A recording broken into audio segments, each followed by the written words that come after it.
हरे कृष्णा। तो यहाँ राधा रास बिहारी मंदिर आप लोगों के सामने।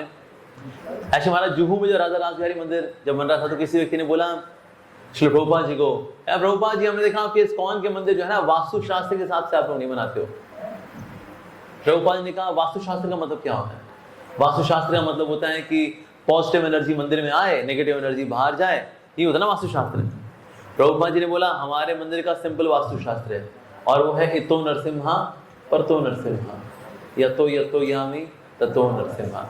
यहाँ भी नरसिंह भगवान है, वहाँ भी नरसिंह भगवान है, जहाँ जहाँ मैं देख रहा हूँ वहाँ नरसिंह भगवान है।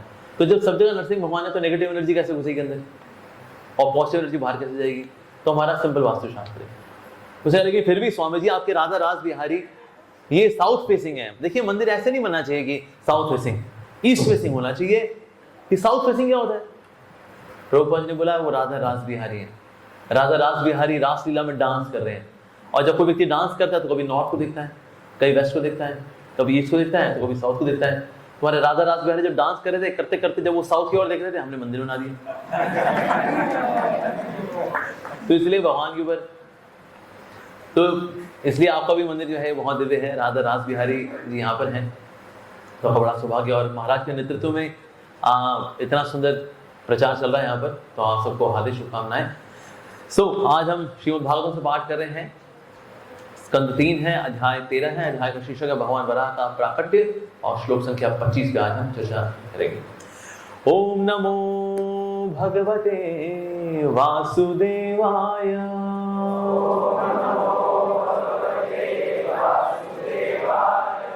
ओम नमो भगवते वासुदेवाय।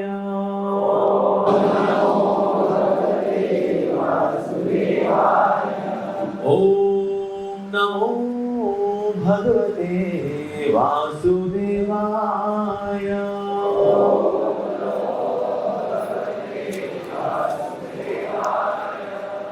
हरे कृष्णा।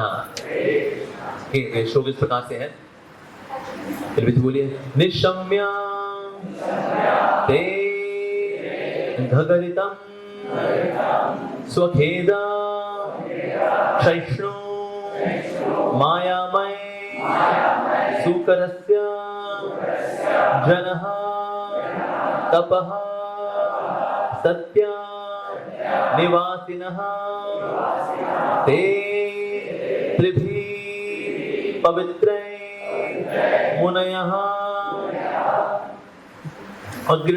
अग्रणसमा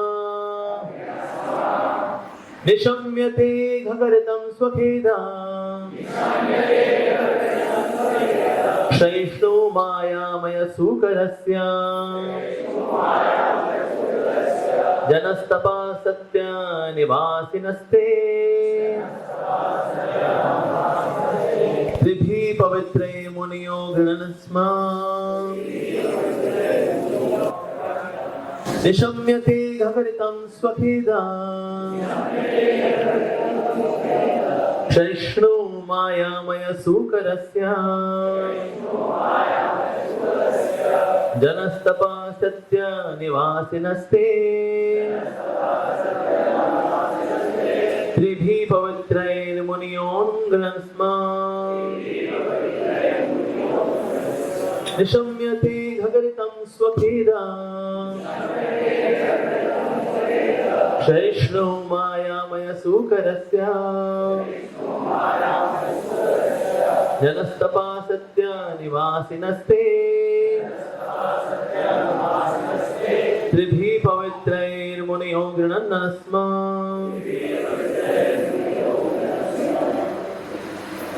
महाराज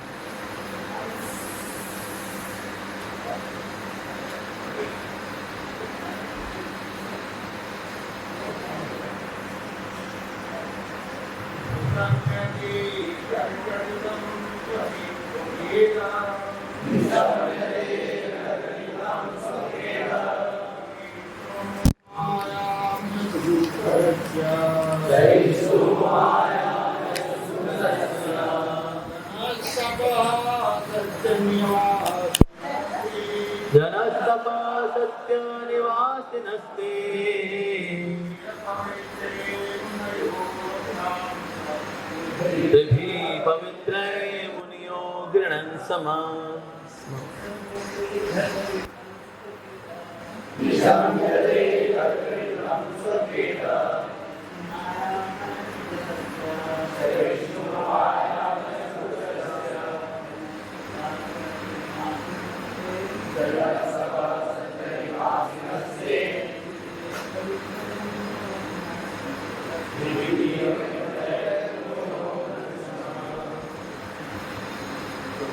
माताजी वैष्णवी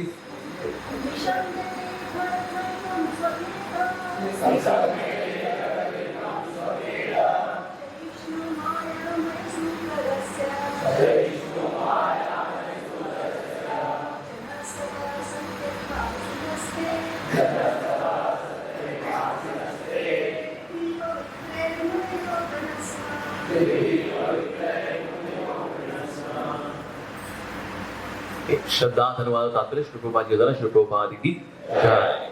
निशम्य सुनकर ते वे घगरितम कोलाहल पूर्ण ध्वनि घुरघुराहट स्वखेद निजी शोक क्षयिष्णु विनष्ट करने वाला मायामय सर्व कृपालु सुकरस्य सुकर का जनः जनलो तपः तपोलो सत्या सत्यलोक के निवासिनः निवासी ते वे सभी त्रिभिः तीन वेदों से पवित्र शुभ मंत्रों से मुनयः महान चिंतकों तथा ऋषियों ने अग्रणस्मा उच्चारण किया। अनुवाद। जब जनलोक तपोलोक तथा सत्यलोक के निवासी महर्षियों तथा चिंतकों ने भगवान शुकर की कोलाहल पूर्ण वाणी सुनी तो सर्व कृपालु भगवान की सर्व कल्याणमय ध्वनि थी, तो उन्होंने तीनों वेदों के शुभ मंत्रों का उच्चारण किया। मेरे पीछे दोहराइए। जब जनलोक तपोलोक तथा सत्यलोक के निवासी महर्षियों तथा चिंतकों ने भगवान शुकर की कोलाहल पूर्ण वाणी सुनी तो जो सर्व कृपालु भगवान की सर्व कल्याणमय ध्वनि थी, तो उन्होंने तीनों वेदों से शुभ मंत्रों का उच्चारण किया। तात्पर्य। इस श्लोक में मायामय शब्द अत्यंत सार्थक है। माया का अर्थ है कृपा, विशेष ज्ञान तथा मोह। इसलिए भगवान शुकर सर्वस्व है, वे दयालु हैं, वे समस्त ज्ञान हैं और वह मोह भी हैं। वराह अवतार के रूप में उन्होंने जो ध्वनि की उसका उत्तर जनलोक तपोलोक तथा सत्यलोक में रहने वाले मुनियों ने वैदिक मंत्रों से दिया। उन लोकों में सर्वोच्च बुद्धिमान तथा पवित्र जीव निवास करते हैं। अतः जब उन्होंने वराह की असाधारण ध्वनि सुनी तो वे ये समझ गए कि यह विशेष ध्वनि भगवान के अतिरिक्त अन्य किसी की नहीं हो सकती। इसलिए उन्होंने वैदिक मंत्रों से भगवान की प्रार्थना करते हुए उनका उत्तर दिया। यद्यपि पृथ्वी कीचड़ में धसी हुई थी, किंतु भगवान की ध्वनि सुनकर उच्चतर लोकों के निवासी परम हर्षित हुए। वे जान गए कि पृथ्वी का उद्धार करने के लिए भगवान वहां थे।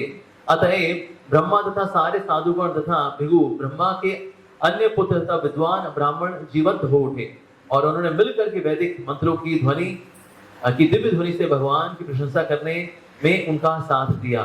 सबसे महत्वपूर्ण मंत्र है बृहद नारदी पुराण का मंत्र है हरे कृष्ण कृष्ण कृष्ण हरे हरे, हरे राम राम राम हरे हरे।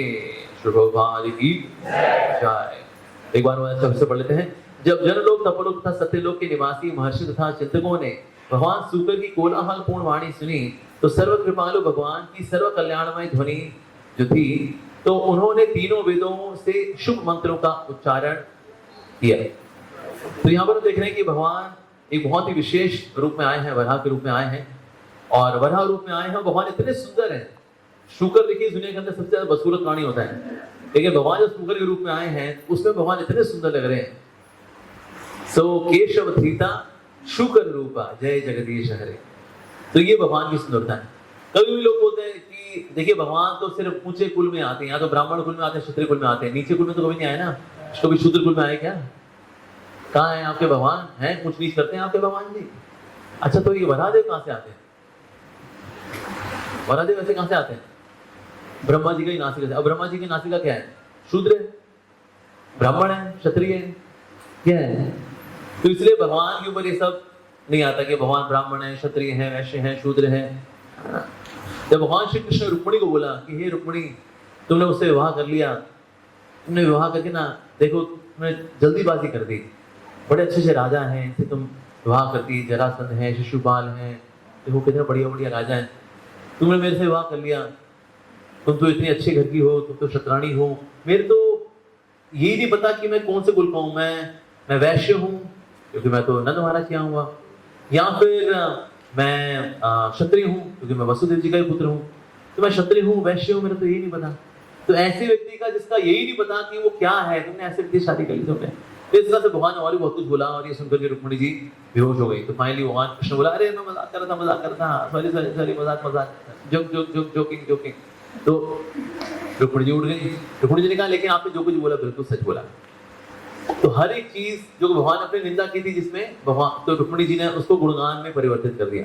तो उसका भला क्या कर दिया कि मेरे तो ये नहीं पता मेरा वर्ण क्या है, मेरा आश्रम क्या है, तो ये नहीं पता। उन्होंने कहा बिल्कुल सही बोला, आपका वर्ण और आश्रम को पता नहीं क्योंकि आप इनके परे हैं। तो भगवान इन सबके परे होते हैं वास्तव में। तो वराह जब आए हैं तो उन्होंने क्या किया, जो पृथ्वी है पृथ्वी को उठाया, लेकिन पृथ्वी को वहां से उठाया जा सकता है जो कि जलमग्न नहीं है, क्योंकि सारी पृथ्वी अगर जलमग्न हो जाएगी तो भला कैसे उठाएंगे। तो श्री भक्तिनाथ ठाकुर जी कहते हैं दो ऐसी जगहें थी जहां पर कि जल नहीं था, जहां पर किसी प्रकार का प्रलय का प्रभाव नहीं पड़ता, और ये दो स्थान है वृंदावन और मायापुर। इन दो स्थानों पर पानी नहीं था क्योंकि यहाँ पर प्रलय ये वो उसका फर्क नहीं पड़ता। तो इसलिए वराह देवी ने क्या किया, अपना जो टस था, अपने जो दंत हैं उनको एक को लगाया वृंदावन में लगाया, एक को मायापुर में, और फिर पृथ्वी को उठाया। और जब ऐसे उठाया, बैलेंस करने के लिए तीसरा जो चाहिए ना, जैसे ट्राइपॉड होता है ना, ट्राइपॉड में दो पे खड़ा नहीं करेंगे इसको खड़ा करने के लिए तीसरा भी चाहिए होता है, तो फिर ये खड़ा हो पाता है ट्राइपॉड। तो वृंदावन और मायापुर का टस लगा दिया, लेकिन बैलेंस करने के लिए उनके माथे भी लगा गया पृथ्वी। तो जहां माथे पे जो लगी वो स्थान जो है वो कश्मीर में, उसको बोलते हैं बारामूला। ये था वराहमूला, मुसलमानों ने उसको कर दिया फिर बाद में बारामूला। ऐसे वो है वराहमूला, वराह देव का मस्तक का टच हुआ यहाँ पर, साथ में टस्क लगा हुआ है वृंदावन मायापुर में नवद्वीप में, और इस प्रकार से पृथ्वी देवी को धारण किया। और पृथ्वी जो है उसका श्रृंगार बढ़ गया, क्यों? क्योंकि वराह देव के ऊपर है।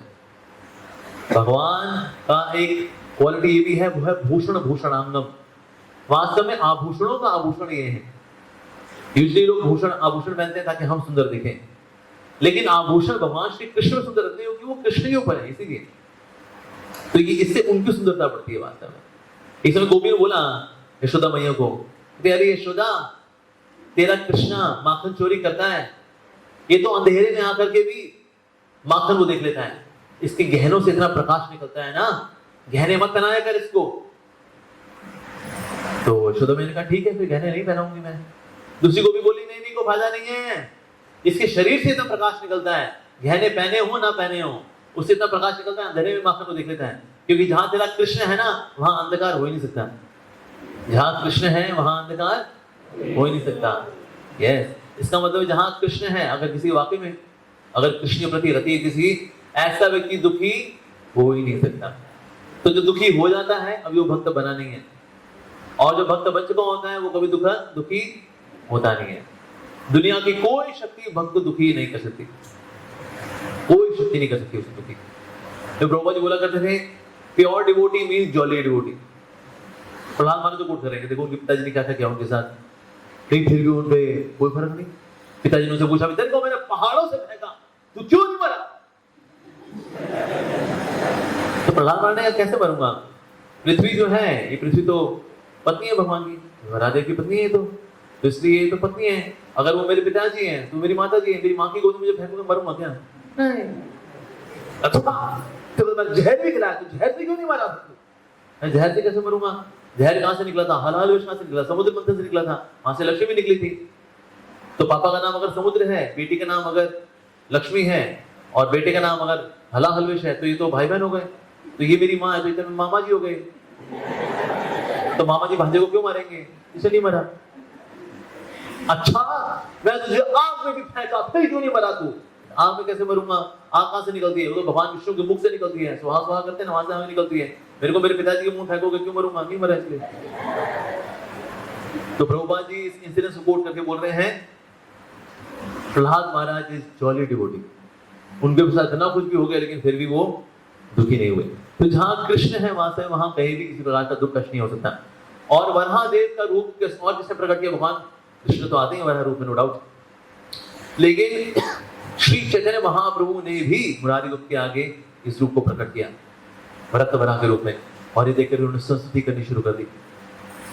बेसिल कई ऐसे मुस्लिम थे जो कि बहुत तंग करते थे वैष्णवों को, तो ये आश्वासन देने के लिए कि मैं हूं ना, तो नरसिंह रूप भी प्रकट किया चैतन्य सिंह, और साथ ही वराह का रूप भी भगवान ने प्रकट किया। इससे प्रहलाद महाराज ने बोला कि प्रभु ये आप नरसिंह रूप में आए हो, उसको पता है हिरण्याक्ष को मारने के लिए भी आप कभी आए थे? तो बोला वराह वाला रूप ना, वो मैंने वो मिस कर दिया। तो प्रहलाद महाराज को बोला भगवान ने, ठीक है एक बड़ा यूनिक रूप दिखा दो तुमको, वराह नरसिंह। तो वराह नरसिंह के रूप में प्रहलाद महाराज को भगवान ने दर्शन दिए। तो वराह रूप जो है भगवान का बहुत ही अद्भुत है वास्तव।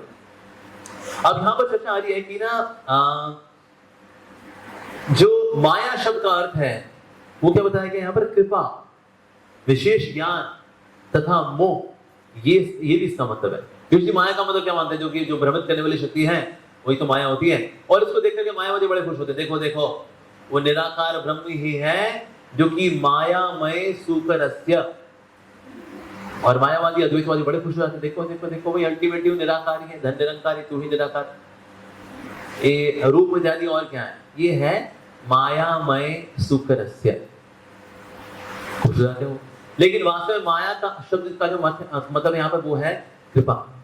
हर शब्द के अलग अलग मीनिंग होते हैं, लेकिन उस वक्त वहां कौन सा मीनिंग लगेगा ये हमें आचार्य बताते हैं। तो इससे जीव गोस्वामी भी ये बताते हैं, यहाँ पर माया का मतलब है कृपा, यस कृपा। और साथ ही विष्णु भी बताते हैं ये है कृपा। साथ ही श्रीधर स्वामी भी बताते हैं कि यहाँ पर माया का मतलब है कृपा, कि भगवान कृपा वश ये रूप लेते हैं। तो हर शब्द का मीनिंग उसके कॉन्टेक्स्ट में देखा जाता है। जैसे प्रभुपाद जी कई जगह पे ना शब्दों को बोलते हैं, हर चीज को ट्रांसलेट करते हैं भक्ति में। और कर्मयोग, action in Krishna consciousness, Krishna भावना में कर्म।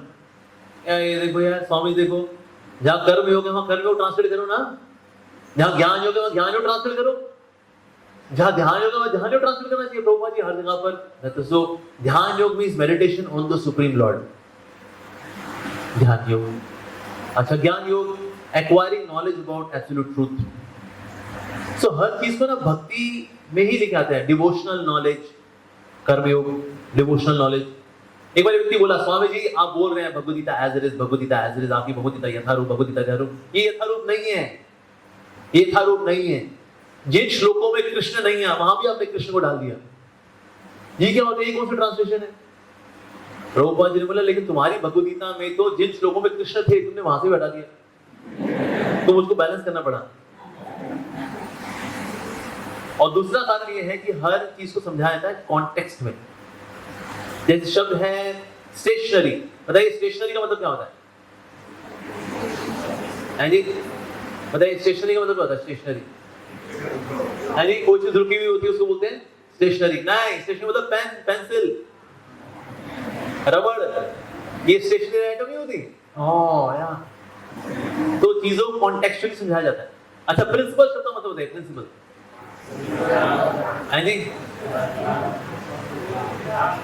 सिद्धांत, प्रिंसिपल। नहीं, प्रिंसिपल का मतलब प्रधानाचार्य, प्रिंसिपल का मतलब मुख्य। Among them who are the principal associates of Lord Chaitanya, मुख्य। तो प्रिंसिपल, हालांकि दो प्रिंसिपल की तो स्पेलिंग सेम ही है, एक की अलग भी है, लेकिन फिर भी प्रिंसिपल शब्द जो है उसका मीनिंग अलग देखा जाएगा डिपेंडिंग कि उसका कॉन्टेक्स्ट क्या है। ऐसा तो बोले फला फला रोड पर मेरा घर है, क्या उसका घर रोड के ऊपर बना हुआ है? रोड के किनारे बना हुआ है बेसिकली, राइट? ये इसका मतलब है। तो अगर हम कॉन्टेक्चुअली नहीं समझेंगे तो हम चीजों को भी सही से नहीं समझ सकते। इससे किसी भी शब्द का जब अनुवाद होता है तो उसका कॉन्टेक्स्ट देखा जाता है कि किस कॉन्टेक्स्ट में बात की जा रही है। मान लो बोले, ए चल घोड़ा दबा दे, घोड़ा दबा दे, घोड़ा कैसे दबाए भाई? अरे घोड़ा मतलब ठाए, इसको घोड़ा बोलते हैं। कॉन्टेक्स्ट। तो प्रभुपाद जी ने हर चीज को कॉन्टेक्चुअली एक्सप्लेन किया है। तो इसलिए माया का मतलब यहाँ पर क्या होगा? कृपा के कारण, भगवान अपनी कृपा की वजह से है। जैसे ब्रह्म शब्द है ना, ब्रह्म शब्द को सुनकर के मायावादी बड़े खुश होते हैं, देखो ब्रह्म ब्रह्म ब्रह्म ब्रह्म ब्रह्म ब्रह्म। ब्रह्म का मतलब होता है अमृतमय। तो हर वो चीज जो अमृतमय है उसको ब्रह्म बोलते हैं। जैसे आत्मा को भी बोलते हैं ब्रह्म, भगवान को भी बोलते हैं ब्रह्म, भगवान का धाम भी क्या है? ब्रह्म, बिकॉज ये अमृतमय है, अमृतमय है, अमृतमय है, अमृतमय। तो ब्रह्म, ब्रह्म का मतलब ये भी होता है जो जन्म मृत्यु जरा व्याधि के परे है, उसको बोलते हैं ब्रह्म। आत्मा भी उसके परे है, भगवान भी उसके परे है, धाम भी उसके परे है, ब्रह्म ज्योति भी उसके परे है, इसलिए कहलाता है ब्रह्म। तो ब्रह्म का मतलब होता है दिव्य। हर वो चीज जो दिव्य है उसमें, तो उसमें आत्मा भी आती है, भगवान भी आते हैं, भगवान का धाम भी आता है, ब्रह्म ज्योति भी आती है, सब आता है। तो ब्रह्म का मतलब से निराकार नहीं होता। तो उस वक्त उसका मीनिंग क्या होगा, ये आचार्य उसका मीनिंग प्रकट करते हैं वास्तव में। ऐसे एक बहुत ही सुंदर श्लोक है, 10th कैंटो में आता है, तव कथामृतम तप्त जीवनम कवि विरीदितम कल्मषापहम श्रवण मंगलम श्रीमदाततम भुवि गृह्णन्ति ये भूरिदा जना। तो तव कथामृतम, आपकी कथाएं क्या है? वो तो अमृत है वास्तव में। और विश्वनाथ चंद्र ठाकुर जी इसमें एक अलग मीनिंग निकालते हैं। तव कथामृतम, आपकी कथाएं मार देती है, आपकी कथाएं मार देती है। अमृतम ना, गोपियां बोले तव कथामृतम, आपकी कथाएं तो मारने वाली है। बंदे का भौतिक जीवन मर जाता है। अच्छा खासा जीन्स पहने घूमता था वो, टी शर्ट पहने घूमता था वो, कोका कोला पीता था वो, टीवी देखता था वो, आपकी कथाओं में आके बैठे गलती से। उसके बाद देखो क्या हाल है, धोती कुर्ता पहन के बैठा है कथाओं के अंदर। तब कथा मृतम, मार देती आपकी कथाएं, कहीं कहीं छोड़ती है बंदे को। और उसमें श्रीमती राधा ने बताती है, श्रीमती राधा ने बताती है वास्तव में आपके जो कथावाचक हैं ये तो कसाई हैं, कसाई। कसाई यहाँ जाला लेके चलता है, जाल लेके चलता है, जैसी को देखा शिकार उस पर जाल फैला करके, और ये करते हैं आपके भक्त भी। यहाँ पर ये वेद व्यास जी का ये भागवतम लेके चलते हैं। जैसे को भोला भाला प्राणी देखा, कहता आओ तुमको कथा सुनाएंगे। वो कथा का जाल उसको डाल के उसको प्रसाद खिला करके छत उसका भौतिक जीवन का सत्यानाश। तो तब कथा मृतम। और ये मीनिंग कौन दे सकता है बोला? ये हमारे आचार्य दे सकते हैं वास्तव। तो इसीलिए यहाँ जो बताया गया कि ये तो मायामय है भगवान का, ये वास्तव में कृपा से के कारण भगवान इस जगत में आते हैं। जैसे श्री भक्ति ठाकुर कहते हैं, जीवेर कारणे आशिया प्रपंच लीला कोइले सुविस्तार। जीवेर कारणे आशिया प्रपंच लीला कोइले सुविस्तार। जीव के लिए भगवान इस जगत के अंदर बार बार आते हैं। जैसे पृथ्वी को बचाने के लिए भगवान कूद गए ना, भगवान पाताल लोक में कूद गए, किसके लिए? पृथ्वी को बचाने के लिए। इसलिए भगवान भी यहाँ बार बार कूदते हैं, किसके लिए? हमारे लिए। जय श्री राधानाथ बिहारी जी की जय, सीताराम हनुमान जी की जय, भगवान की प्रभुपाद की। तो इस तरह से भगवान भी बार बार इस जगत के अंदर आते हैं, किसके लिए आते हैं? जीवेर कारणे, जीव के कल्याण करने के लिए भगवान यहाँ पर आते हैं। तो पृथ्वी अब नीचे चली गई है, अगर पाताल लोक तक नीचे चली गई है, अब वहां से निकाले कौन? वहां से वरादेव निकालेंगे। ऐसी वरादेव 2 बार आते हैं, एक बार हिरण्याक्ष से लड़ने के लिए आते हैं और एक बार पृथ्वी को बचाने के लिए आते हैं। तो ये 2 अलग अलग फंक्शंस हैं। कभी कभी जो कथावाचक होते हैं फिर दोनों को एक साथ बता देते हैं कि पृथ्वी को बचाया भी और साथ साथ में फिर लड़े भी, पर भगवान ने दोनों फंक्शन अलग अलग किए हैं। एक श्वेत वरा है, एक है नील वरा, तो ये रक्त वरा के नाम से भी उनको मेंशन होता है। बट इस तरह से भगवान 2 फॉर्म में आते हैं, एक बार पृथ्वी को बचाने के लिए, उसको रीस्टेट करने के लिए, बिकॉज पृथ्वी का बहुत एक्सप्लॉयटेशन होता है, उसमें खनिज पेट्रोल ये वो निकाल दिया तो उसकी अंदर की जो कॉन्स्टिट्यूशन है वो खराब हो जाती है, उसकी वजह से पृथ्वी नीचे चली जाती है। तो उसका फिर हिरण्याक्ष को मारने के लिए भगवान आते हैं। तो ये 2 अलग अलग फंक्शंस हैं, भगवान इसको करते हैं वराह रूप में। तो बताया जा रहा है कि जो ऊपर की जो 4 प्लैनेट्स हैं उनमें गुणगान शुरू हो गए। जैसे उन्होंने हुंकार सुनी वराह देव की तो समझ गए ये भगवान की हुंकार है। एक्चुअली कोई भी मटेरियल साउंड ईथर में ट्रेवल नहीं कर पाते। जैसे यहाँ पर है ना, यहाँ पर आकाश भी है और यहाँ पर हवा भी है, तो इससे हम जब बोलते हैं तुम्हारी बात ट्रेवल करती है, क्योंकि कोई भौतिक आवाज अगर होगी तो वो ट्रैवल करती है, उसके लिए मीडियम चाहिए होता है। लेकिन आकाश में आप बात करेंगे ना तो बात समझ में नहीं आती, तो इसलिए वहां पर ट्रांसमीटर का इस्तेमाल करना पड़ता है।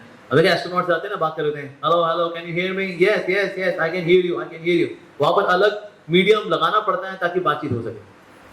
तो क्या वराहदेव ने ऐसा किया कि चलो पहले मैं इंस्ट्रूमेंट लगाता हूँ, सत्य लोग वालों तुम लोग अपने कान में लगाओ, और उससे वहां पे भगवान ने गर्जना की हो,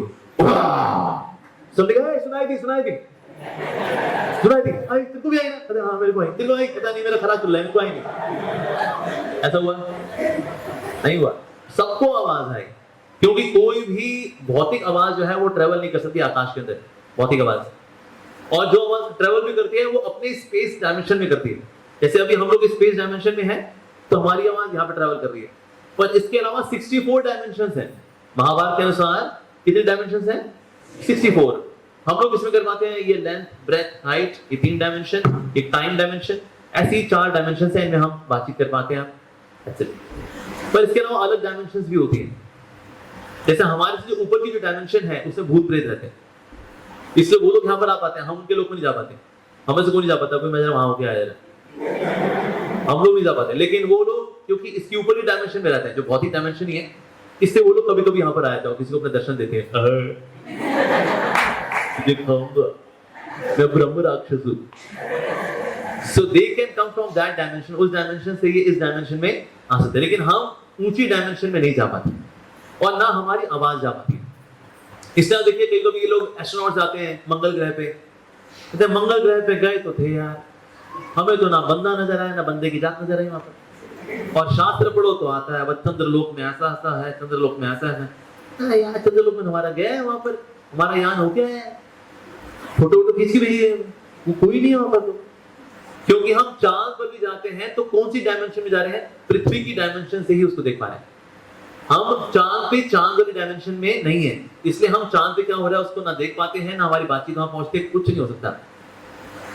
तो इसे ऐसा कौन सा व्यक्ति है जी जिसका सारी डायमेंशन में आवाज चली जाए, पूरी 64 की 64 डायमेंशन में जिसकी आवाज चली जाए?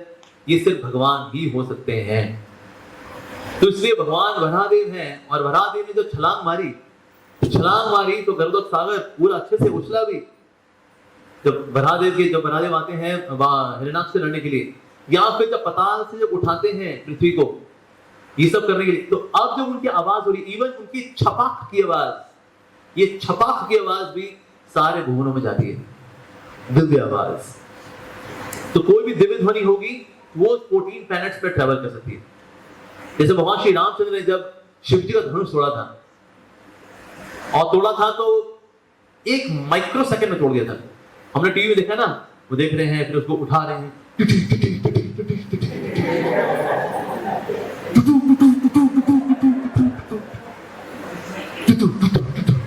इसी में 6 एपिसोड निकल गए। पर ऐसा राम जी ऐसा नहीं किया था। राम जी ने उठा करके प्रत्यंचा चढ़ा करके कब तोड़ा? ये 1 माइक्रो सेकंड में हुआ। तो उसकी आवाज इतनी तेज हुई थी कि पूरे 14 प्लैनेट्स में शिव जी के धनुष को टूटने की आवाज सुनाई दी थी। इवन ब्रह्मा जी का जो कमल है वो भी हिल गया था। ऐसा कैसे हुआ? तो पूरे ब्रह्मांड में सबने आवाज सुनी गई, भाई कुछ बड़ी चीज हुई है। सिर्फ एक व्यक्ति ने आवाज नहीं सुनी थी बस। कौन? सीता मैया। लेकिन सीता मैया वहीं पे थी, नहीं सीता जी ने आवाज नहीं सुनी। क्यों? क्योंकि ना राम जी जब अंदर आए तो चबूतरे से उन्होंने राम जी को देखा था, और राम जी को देख के सोची थी मैं कहीं विवाह करूंगी ना तो इस पुरुष से करूंगी, इस व्यक्ति से करूंगी मैं। तो इससे उनकी मेडिटेशन में इतनी खोई हुई थी वो कि ये धनुष टूटा ब्रह्मा जी के लोक में, ब्रह्मा जी का कमल भी हिल गया, लेकिन सीता जी को आवाज सुनाई नहीं दी। सेहरी ने बोला है सुन ना, धनुष टूट गया। धनुष टूट गया तो इसी तो धनुष जो है शिव जी का धनुष भी क्योंकि दिव्य है, तो इसलिए उसकी टूटने की आवाज भी 14 भुवन में गई। और यहाँ पर उनकी हुंकार, ये उनकी हुंकार है, तो उनकी हुंकार जो है इतनी दिव्य है। वैसे अगर कोई हुंकार सुने ना, हुंकार जो होती है बड़ी दर्दनाक होती है, मतलब किसी को हिला दे, जैसे भीमसेन जी के साथ हनुमान जी ने बोला था कि जब भी तुम हुंकार भरोगे महाभारत में, मेरी हुंकार तुम्हारी हुंकार में होगी। तो भीमसेन ने कईयों को तो ऐसे मारा हाथ पैर चला करके। भीमसेन क्या करता था, कूदेंगे दा, दा, दा, उसके बाद ये कर करके कितने सैनिक तो हाथ पैर से ही कितने तो सैनिक वैसे गए, ना त्रिशूल ना धनुष ना गदा, कुछ नहीं। कैसे? ये सुना उसको, कोई नहीं मरो, नहीं मार रहा तुमको, मैं बस ही मर रहा हूं, चलो। हार्ट अटैक से ही मर ले बेचारी, क्योंकि दो लोगों की हुंकार है उनके अंदर। एक तो भीमसेन जी वैसी हुंकार जबरदस्त, और ऊपर से हनुमान जी की भी हुंकार उसे मिल जाए। ऊपर से हनुमान जी कूदते थे, लेकिन ना कूदेंगे तार तार तार, उसकी कूदने को देख कर गई। तो हुंकार यूजुअली बड़ी हृदय को विदीर्ण करने वाली हुंकार होती है। लेकिन जब वराहदेव की हुंकार है, एक तो 64 जितने भी डायमेंशंस हैं, इनमें वो हुंकार सुनाई दी, और ये हुंकार बड़ी मधुर थी। दिव्य ध्वनि के साथ एक और खास बात ये है कि भले ही वो हुंकार बोली जा रही है, लेकिन फिर भी वो मधुर है। जैसे प्रभुपाद जी का रास्कल बोलना अच्छा लगता है। आप प्रभुपाद जी का कभी लेक्चर सुनो ना, अगर हम लोग कभी जैसे हर हफ्ते लगाते हैं, एवरी मंडे एवरी थर्सडे अगर कभी लगाते हैं, तो ना उसके अंदर प्रभुपाद जी जो बोलते हैं, these rascal Mayavadis, these rascal scientist. वो भक्त लोग हंस रहे होते हैं, अरे प्रभुपाद जी ने धो दिया साइंटिस्ट को, प्रभुपाद ने धो दिया मायावादी को। अदरवाइज रास्कल देखा जाए हमारी प्यार भरी गाली है, इसे बोला है तो बड़े बदमाश है यार, बदमाश ने तो बोला तो रास्कल बोल देते। प्रभुपाद जी ने इसके अलावा और कोई गाली इस्तेमाल नहीं की, और ये गाली नहीं है तो प्यार है, बदमाश ऐसे कहते। लेकिन प्रभुपाद जी कभी बास्टर्ड ये वो ऐसी कभी गंदी गाली कभी नहीं बोलते थे, तो उससे रास्कल। लेकिन रास्कल शब्द ना उनके मुख से अच्छा लगता है। दिव्य ध्वनि है ना, दिव्य ध्वनि तो मुख से निकली वो भी अच्छी लगेगी। तो ये प्रभुपाद जी के साथ है। जैसे आपने सुना है प्रभुपाद जी का जपा सुना हमने, हरे कृष्ण कृष्ण कृष्ण हरे हरे, हरे राम राम राम हरे हरे। सिर्फ प्रॉपरली किससे सुना है? सिर्फ प्रॉपरली। दुनिया में 22 डिवोटीज हैं, वो कह रहे हैं, पता है वो सिर्फ प्रॉपरली किसको बोला था? मेरे को बोला था। मतलब वो डांट का क्लेम करने वाले 22 लोग हैं। डांट के लिए कौन क्लेम करता है? बल्कि जिसको डांट पड़ी होगी ना, उसको वही बोलेगा नहीं मैं नहीं था, कोई और था। नहीं, प्रभुपाद जी के सिर्फ प्रॉपरली बोलने के लिए वो 22 लोग हैं, कहते नहीं वो मैं था, दैट वाज मी। तो प्रभुपाद जी का रास्कल बोलना, सिर्फ प्रॉपरली बोलना, इवन वो भी मधुर है वास्तव में। तो दिव्य ध्वनि के साथ ये भी है, जो भक्त होंगे उनको बहुत मधुर लगेगी वो, और जो राक्षस प्रवृत्ति के होंगे उनको बड़ी कड़वी लगेगी। अरे तो बहुत जबरदस्त हुंकार हो गई तो। हाँ, तो ये उनके हुंकार। तो जितने भी वहां पर देवी देवता थे उन्होंने सुना, और उन्होंने क्या किया, उन्होंने रेसिप्रोकेट किया। कैसे? प्रार्थनाओं के रूप में, उनका गुणगान करने में। क्योंकि वहां से पूरी सृष्टि का जो वास्तविक स्वभाव है वो क्या है? वो यही है कि हम भगवान का करें गुणगान। पूरा जगत वास्तव में यही है, कृष्ण का गुणगान करने के लिए। इससे सबने गुणगान करना शुरू कर दिया। भगवान का एक ऐश्वर्य है कि ना, भगवान बहुत ही यशस्वी है, भगवान बहुत ही यशस्वी है। तो जो कर्मी लोग बोलते हैं कि ना, बोल रहे हैं कृष्ण सत्य यशस्वी हैं, how come he is most Yashasvi? Africa में तो लोग नहीं जानते ना कृष्ण के बारे में, कई कबीलों में है लोग नहीं जानते कृष्ण के बारे में, यूरोप में कई लोग नहीं जानते कृष्ण के बारे में। तो आप भी कैसे सोचते हैं कि कृष्ण जो है सबसे अधिक यशस्वी है? How can you say that? हां, हरे कृष्ण प्रभु ji, so pleasant surprise, you are also here. ठीक है, ब्लेसिंग्स टू यू। जय हो, एक प्रभु जी की जय हो। सो तो आप कैसे सोचते हैं कि भगवान सबसे यशस्वी है? तो भगवान 14 प्लैनेट्स में फेमस है। हमारा कोई हीरो हीरालाल होता है, वो किसी कॉन्टिनेंट में फेमस होता है, लेकिन सब जगह फेमस कौन होता है? Krishna is most famous. Krishna देखिए इतने फेमस हैं कि इवन नास्तिक लोग भी इन पे कमेंट मारने से नहीं चूकते। नास्तिकों से बोलेगा तो क्यों टाइम वेस्ट कर रहा है यार, छोड़ना, कृष्ण जो किया तो किया, तो अपना काम कर। नहीं, जो भी है, ऐसे रात को लड़कियों के साथ डांस करना गलत बात होती है, तो क्यों टाइम वेस्ट कर रहा है? जिनके साथ डांस कर रहे हैं उनको दिक्कत नहीं, उनको दिक्कत नहीं, ये तो गलत बात है। तो अरे गलत बात होगी तो अपना काम करना। पर नास्तिक लोग भी भगवान कृष्ण में क्यों कमेंट करते हैं? Because Krishna is attractive. नास्तिक लोग भी इनसे आकर्षित होते हैं, भले नेगेटिव में होते हैं, लेकिन आकर्षित तो ये भी होते हैं। कृष्ण इतने यशस्वी हैं कि इनके चोरी करने की लीलाओं पे गाने गा करके जगजीत सिंह जैसे लोग लखपति करोड़पति हो गए। मैं नहीं मानता हो मैया मोरी, अनुप जरूर लगे, हो मैया मोरी, हो मैया मोरी। क्या बात है साहब, किसी के चोरी कहने कोई अगर सुने, ये कौन सा लखपति होने की बात है भाई। लेकिन इनके तो चोरी के गाने भी, अरे हमारे को चोरी गाने अगर कोई बनाए उसके तो कोर्ट केस कर दे कोई ना कोई। भाई चोरी तो हमने भी की है ना भाई, फ्रिज में से गाजर खालवा देखा, कोई देख रहा है नहीं देख रहा, उसमें गुप्पा मारा उसको बराबर किया, शक ना हो किसी को, ये काम तो हम लोगों ने भी किए हुए हैं। तो अगर हम लोग ऐसा गाना वाना कोई गाए किसी व्यक्ति को ऊपर मालूम बना दिया हमने, चोपड़ा साहब ने फ्रिज खोल के गाजर का हलवा चुराया, चोपड़ा साहब ने हलवा खाया, चोपड़ा साहब ने हलवा खाया, हलवा खाया, हलवा खाया, हलवा खाया, हो ये गाना आप रिलीज करिए, देखिए कोर्ट केस हो जाएगा आपके ऊपर। ऐसा वाहियात गाना आपने बनाया, चोपड़ा साहब ने फ्रिज खोल के गाजर का हलवा चुराया।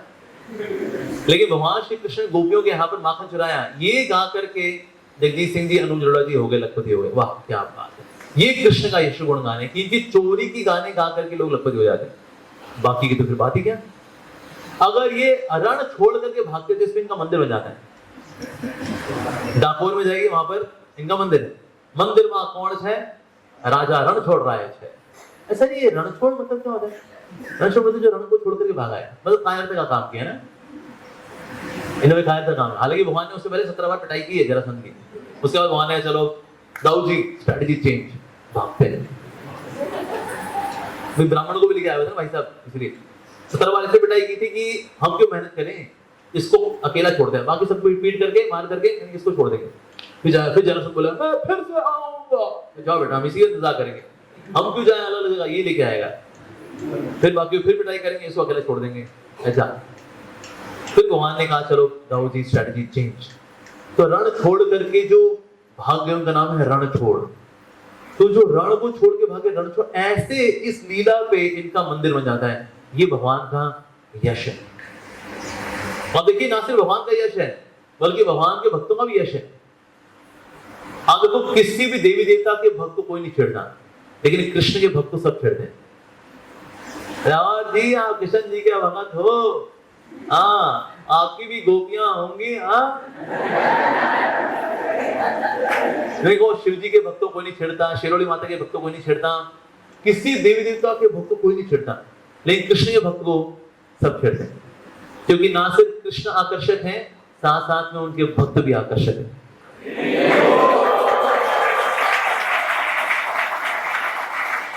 अब लोगों को लगता है यार ये इतना आकर्षक लग रहा है मेरे को, इसके में जैसा हो गया तो क्या करें, इतने निंदा कर देते हैं, क्या तुम ये तमाशे लगा के रखे दिखावे करते हो, तुम हरे कृष्णा हरे राम है। ये लोग बकर बकर क्यों करते हैं इतना, ये बकर बकर इसलिए करते हैं अगर हमने इनकी निंदा नहीं की ना तो हम भी इनके जैसे हो जाएंगे, तो इनके जैसे हो जाएंगे, फिर हमारा प्यार लहसुन छूट जाएगा। क्या करें, चलो इनकी निंदा। The best form of defence is to attack. तो बेसिकली अपना डिफेंस कर रहे हैं अटैक के रूप में, और कुछ नहीं। ये कृष्ण के भक्त भी आकर्षक है। एक दिन प्रभुपाद जी ने भक्तों को देखा, भक्तों ने बड़ा सुंदर डायग्राम बनाया हुआ था भगवद गीता का, और उसमें घोड़े भी हैं, कृष्ण भगवान है, अर्जुन है, रथ है। प्रभुपाद ने कहा दैट्स सो नाइस, ये तो बहुत ही सुंदर है। प्रभुपाद ने कहा लेकिन ना आप देखो घोड़े जो हैं वो तो कृष्ण से अधिक सुंदर बनाया तुमने। भक्त ने कहा हाँ यार तो गड़बड़ हो गई, घोड़े तो मैंने कृष्ण से भी ज्यादा सुंदर बना दिए। तो यहाँ प्रभुपाद सॉरी, मैंने घोड़े ज्यादा सुंदर बना दिए, कृष्ण से भी अधिक सुंदर बना दिए। तो मैंने कहा इट्स ओके, घोड़े जो हैं कृष्ण के भक्त हैं, और कृष्ण के भक्त कृष्ण से भी अधिक सुंदर नजर आते हैं कभी कभी, इससे इट्स ओके। तो ये भक्तों को माना है, रीजन भी जो कृष्ण के भक्त हैं वो भी आकर्षक होते हैं, पवित्र भी होते हैं, और साथ साथ में आकर्षित भी करते हैं। ये इनफैक्ट देखिए भगवद गीता का आज प्रयोग करने वाले कई बड़े बड़े मोटिवेशनल स्पीकर्स हैं जो भगवद गीता का गुणगान करते हैं। तो कृष्ण का यश इतना है, मोटिवेशनल स्पीकर भी इनकी बात करते हैं, इनकी बातों में कोर्सेज बनाए जाते हैं। Very nice. प्रभुपाद जब अफ्रीका गए तो अफ्रीकन जो थे they were very much connected to Krishna. कहता हम भी काले, ये भी काला, ये अफ्रीकी भगवान होगा, पक्की बात। तो कृष्ण सबको आकर्षित करते हैं। इनफैक्ट हमारी जो असम में रथ यात्रा होती है, वहां पर वहां के चीफ मिनिस्टर आए, उन्होंने बोला वास्तव में जगन्नाथ बलदेव सुभद्रा जो हैं और Sudarshan, they are actually lord Jagannath, ये जगत के नाथ ही हैं। क्यों? ये जगन्नाथ जी हैं काले, अफ्रीकन्स, बलराम जी हैं white, Europeans and Americans, Subhadra ji हैं येलो, वो हो गए एशियंस, चाइनीज वगैरह जो मंगोलियन, और सुदर्शन है लाल, वो है इंडियंस। क्या दुनिया के सारे रंग इनमें कवर हो गए। वास्तव में यही है जगत के नाथ, जगन्नाथ बलदेव सुभद्रा मैया प्रभु सुदर्शन की जय। तो ये भक्त का गुणगान। तो इसीलिए जब वराह देवी ने जब हुंकार की तो सारे लोग, ऊपर के जो 4 लोग हैं स्पेशली, उन्होंने गुणगान किया। जो प्रलय वैसे अगर कभी आती है ना, तो भूर और नीचे के जो लोग हैं, भीर स्वर्ग, नीचे के 7 और ऊपर के 3, इनमें तो आ जाती है, लेकिन ऊपर के जो 4 हैं उनमें नहीं आती। जो महरलोक और जनलोक, तपोलोक, जनलोक और सत्यलोक, इनमें नहीं आती, क्योंकि यहाँ पर संत महर्षि रहते हैं। अब सुना भगवद गीता में जो भगवान बोल रहे हैं, जो रजोगुण में शरीर त्यागते हैं वो जो बीच के प्लैनेट्स में जा सकते, तो स्वर्ग में लोक में जा सकते हैं, ऊपर के लोक में जा सकते हैं। ये 3 प्लैनेट्स है, भूर, भूवर और पृथ्वी, भू, भूवर, स्वर्ग, इनमें जा सकते हैं। लेकिन जो सत्वगुण में शरीर छोड़ते हैं वो जा सकते हैं इनमें, ऊपर के जो 4 प्लैनेट्स हैं। और जो लोग तमोगुण में छोड़ते हैं फिर वो नीचे के लोकों में जाते हैं। तो नीचे के लोग तो वो भीर स्वर्ग में आते हैं। वहां पर मटीरियलिस्टिक एंजॉयमेंट तो भर भर करके है, लेकिन सारे के सारे लोग इतने ईगोइस्टिक हैं, अहंकार से भरे हुए हैं, बड़े द्वेषी हैं। तो वैसे लोग हैं नीचे के लोगों में। और ये पृथ्वी, और ये लेकिन ऊपर के जो लोग हैं इनमें प्रलय का प्रभाव नहीं पड़ता। महालोक में हल्का सा प्रभाव पड़ता है, बस जब कभी अगर से प्रलय आती है तो वो लोग चले जाते हैं तपोलोक में, कि अभी थोड़ा नीचे गर्मी बढ़ी हुई है, थोड़े समय बाद नीचे चले जाएंगे, फिर नीचे चले जाते हैं।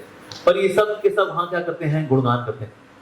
और इस गुणगान को देखने के लिए गोप कुमार जी ने भगवान से प्रार्थना की, भगवान मैं चाहता हूं कि जब मेरे को जब धाम जाना ही है तो इन सारे लोगों में आपकी पूजा अर्चना कैसे चल रही है मैं ये देखते हुए जाना चाहता हूं। तो इससे गोप कुमार जी ने सारे लोगों में देखा किस प्रकार से भगवान का गुणगान सब जगह पर चल रहा है। कहीं पर वराह देव की पूजा हो रही है, तो कहीं पर भगवान नरसिंह देव की पूजा हो रही है, कहीं प्रद्युम्न की पूजा हो रही है, कहीं संकर्षण की पूजा हो रही है, कहीं वसुदेव जी की पूजा हो रही है। सारे लोगों में कृष्ण का गुणगान है। तो इसीलिए भगवान सबसे अधिक फेमस है कि 14 प्लैनेटरी सिस्टम में 14 भुवनों में भगवान का गुणगान होता है। शाहरुख खान का, ऋतिक रोशन का 14 भुवनों में गुणगान नहीं होता। टॉम क्रूज का या किसी भी सेलिब्रिटी का किसी पर्टिकुलर जगह में एक समय के लिए गुणगान होता है। लेकिन भगवान का गुणगान करने वाले देवी देवता, ऊपर के लोगों के ऋषि महर्षि, ये सब उनका गुणगान करते हैं। और गुणगान करने में जो सबसे बड़े चैंपियन है वो है अनंत शेष जी, जो अनंत रूप से गुणगान करते हैं। और अनंत रूप से गुणगान करने के बाद जो शेष बच जाता है वो भी कर देते हैं। तो अनंत शेष, इसलिए उनका नाम है अनंत शेष। भगवान का इतना गुणगान है। और भगवान का कितना गुणगान है आप देखिए, वो देखते हैं प्रभुपाद जी के तात्पर्यों में। इतना गुणगान किया प्रभुपाद जी ने भगवान का कि भगवान ने कहा, ओ स्वामी प्रभुपाद, हे मेरे प्रिय भक्त, तुमने मेरा इतना गुणगान किया, अब मैं तुम्हारा उतना गुणगान करूंगा जितना कभी किसी का नहीं हुआ। और इसमें आप देखिए सबसे ज्यादा बायोग्राफिकल बुक्स अगर कभी किसी के बारे में लिखी गई हैं तो प्रभुपाद जी के बारे में लिखी गई है। 7 वॉल्यूम्स आते हैं प्रभुपाद जी के, प्रभुपाद लीलामृत में। इस तरह से 6 वॉल्यूम्स आते हैं ट्रांसेंडेंटल डायरी के। इसके बाद फिर प्रभुपाद नेक्टर भी है, my memories of Prabhupada, hug you Prabhupada, love you Prabhupada, Prabhupada in Malaysia, Prabhupada in south Africa, Prabhupada in Japan, Prabhupada in Russia. और इतनी सारी बुक्स प्रभुपाद जी के बारे में, इतना तो कभी किसी बारे में लिखा ही नहीं गया। तो इस तरह से प्रभुपाद जी के बीच में और भगवान के बीच में कंपटीशन चला, कौन किसका गुणगान ज्यादा करता है। तो बताइए कौन जीता फिर इसमें, प्रभुपाद जी जीते या भगवान जीते? प्रभुपाद। अच्छा, और कोई और बोल जाएगा भगवान जीते? आंसर है आज तक कोई नहीं जीता। ये गुणगान आज भी चल रहा है। प्रभुपाद जी की कृपा से आज भी भक्त लोग गुणगान कर रहे हैं कृष्ण का। और आज जो देख रहे प्रभुपाद जी को नई नई बुक्स निकलती रहती है। बल्कि हैरानी की बात है कि ना प्रभुपाद जी के शिष्यों को याद भी है। कल कई शिष्य बोल रहे थे, it was the year 1972, we were in Los Angeles. 1972 की बात आपको याद है? किसी से 2002 की बात याद है?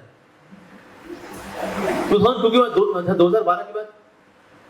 अरे वो छोड़ो, हमें तो परसों की बात याद नहीं होती। ये ऐसे कैसे होता है कि किसी को ये 1971 की बात याद है?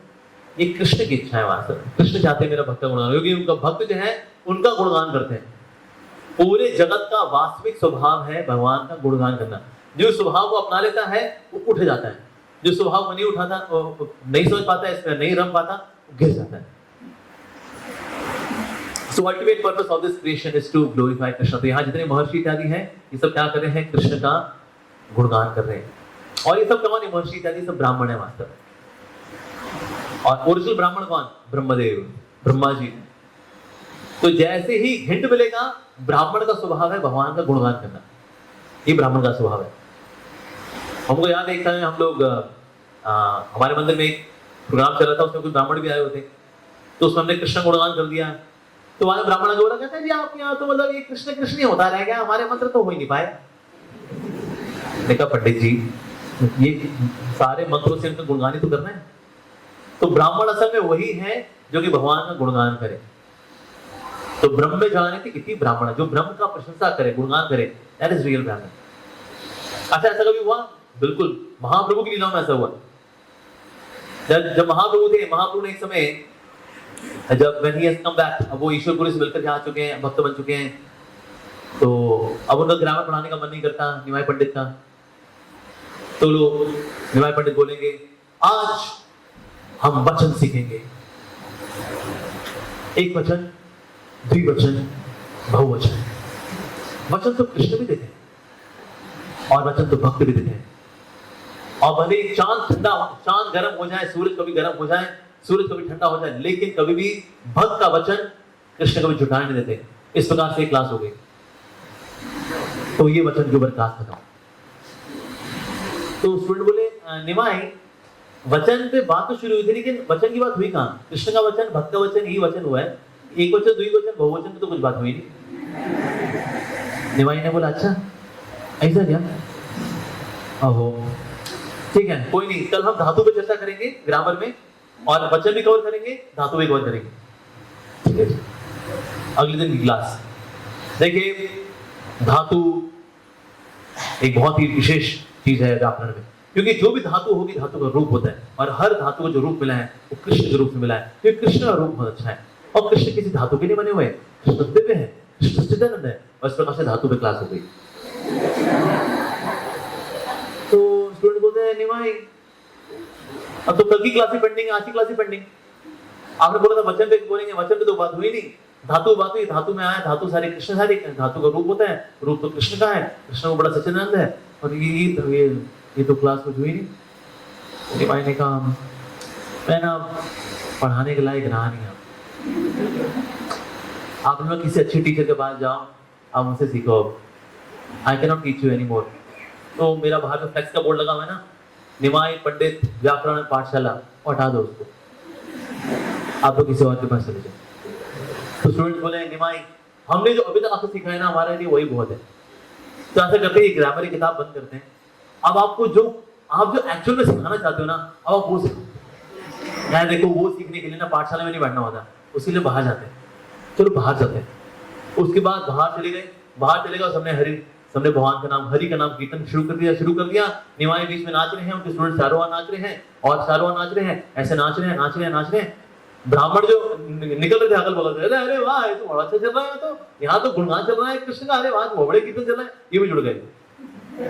और जो ब्राह्मण जा रहे, चतुर्वेदी, त्रिवेदी, द्विवेदी जितने भी थे, किताब रखी पेड़ के नीचे, और सबने हरि हराय राम कृष्ण करना शुरू कर दिया, कीर्तन करना शुरू कर दिया। एक ब्राह्मण, दो ब्राह्मण, तीन ब्राह्मण, ऐसे कॉन्सेंट्रिक सर्कल बढ़ते बढ़ते सबके सब कीर्तन कर रहे हैं। सच्ची माता ने कहा, बहुत टाइम हो गया, आज मेरा बेटा निमाई को आया ही नहीं, कहाँ रह गया ये? वो देखा जी, निमाई तो बीच में है, नाच रहे हैं, उनके आसपास ये सारे ब्राह्मण हैं, ये सबके सब कीर्तन कर रहे हैं। सच्ची माता ने कहा, ये ब्राह्मण उन्होंने मेरे बेटे को पकड़ लिया होगा, उसको बीच में नचा रहे हैं, और चारों ओर घूम के नाच कर रहे हैं। और सच्ची माता ने बोला, क्या कर रहे हो आप? मेरे बेटे को ऐसे बीच में रखकर आप नचा रहे हो और आप लोग डांस कर रहे हो, और ये तो हरि हराय नम कृष्ण यातम है, और ये ऐसे लगे हुए थे। अरे हाँ यार, मैं तो जा रहा था, मैं रुक कैसे गया था? ये पता नहीं निमाई कुछ कर रहा था। ये निमाई को सुन करके ना हमारा मन बड़ा आकर्षित हो गया, और फिर हम यहीं पे रह गए। फिर हम यही करने रह गए। कहते तुम क्या करो भट्टाचार्य जी? आप कहता भट्टाचार्य जी, त्रिवेदी साहब, द्विवेदी साहब, हमारे साथ भी वही हुआ है, मैं भी वहां जा रहा था, कीर्तन सुना, मैं यहीं रुक गया। और आपके साथ क्या हुआ? कहता मेरे साथ भी हुआ, चटर्जी बैनर्जी के साथ भी हो गया। अरे यार ये हुआ कैसे? सच्ची माता ने कहा, बस बहाने मत बनाइए, आप लोग काम कुछ नहीं होता है। मेरे बेटे को पकड़ लिया आप लोगों ने? नहीं, हमने नहीं पकड़ा, उसने हमको पकड़ा है। तो जहाँ गुणगान होगा वहां पर जो वास्तविक ब्राह्मण है स्वाभाविक रूप से भगवान के गुणगान में जुड़ेंगे। तो जैसे ब्रह्मा जी और साथ में उनके साथ जो चतुष कुमार इत्यादि सब ब्राह्मण जो वाकई ब्राह्मण है, भगवान का गुणगान स्वाभाविक रूप से करते हैं। ये स्वभाव होता है ब्राह्मण का कि ब्राह्मण जाने सत्वगुण में गुणगान करना अच्छा लगता है, स्वाभाविक होता है। तो इस प्रकार से सबने मिल करके भगवान का गुणगान किया और भगवान के साथ रेसिप्रोकेट किया, उनकी हुंकार के साथ रेसिप्रोकेट किया उन्होंने। ओके, श्रीमद् भागवतम की जय, प्रभुपाद की जय। महाराज कुछ बोलना चाहें? महाराज से महाराज, थैंक यू महाराज। कोई प्रश्न है किसी का? हाँ जी, यस पूछिए। हाँ जी, हरे कृष्णा।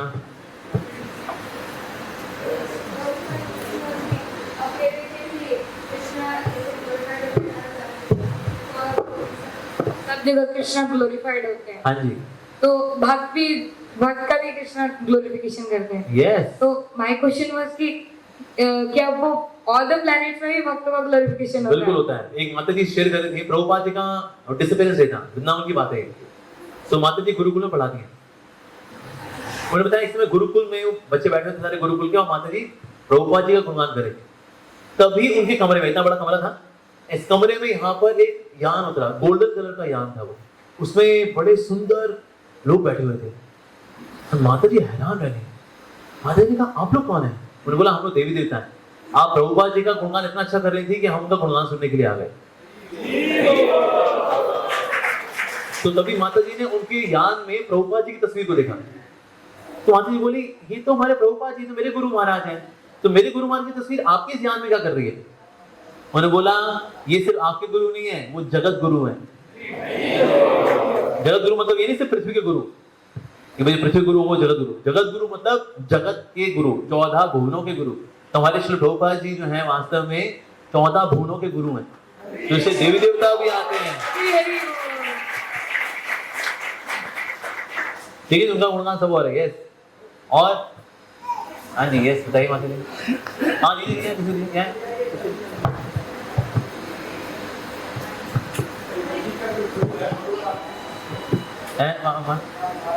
अच्छा, लोकनाथ महाराज के शिष्य। ओह अच्छा, लोकनाथ महाराज का भी गुणगान हो रहा है ऊपर के लोग, वो जो कीर्तन करते हैं देवी देवता भी आते हैं। एक समय ऐसा हुआ था, एक ना वेस्टर्न पॉप सिंगर आया था और उसने गुरु पूजा गाने शुरू की।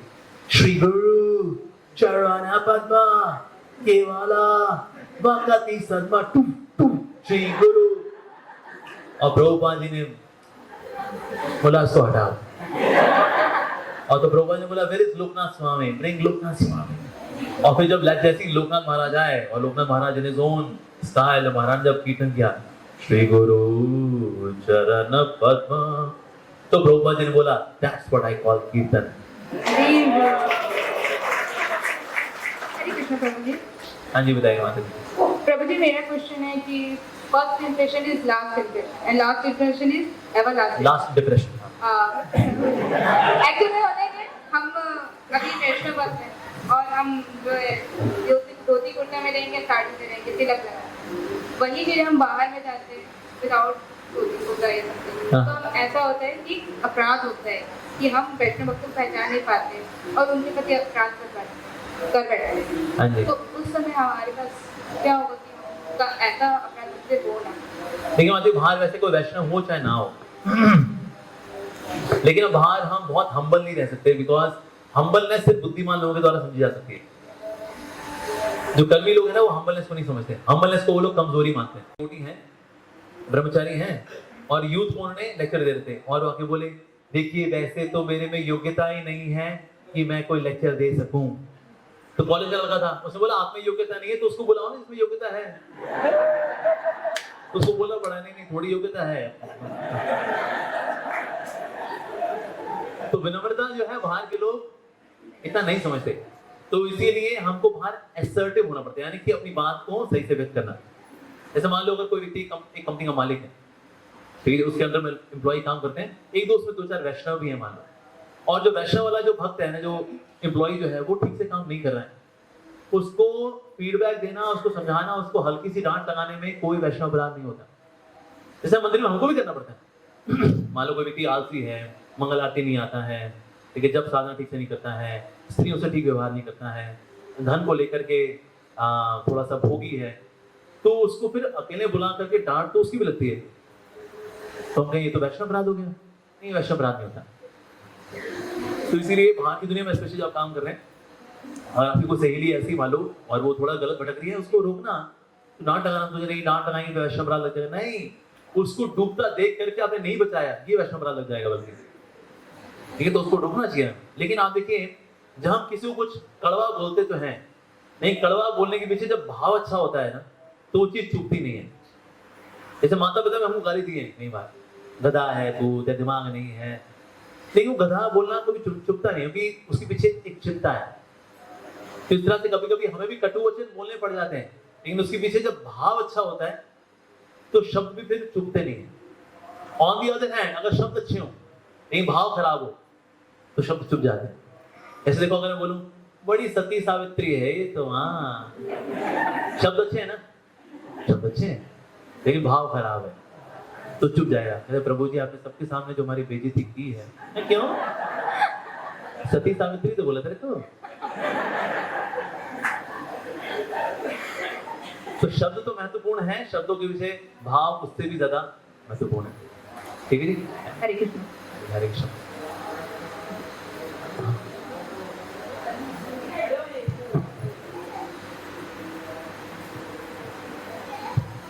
हरे कृष्णा प्रभु जी, कोटि कोटि प्रणाम।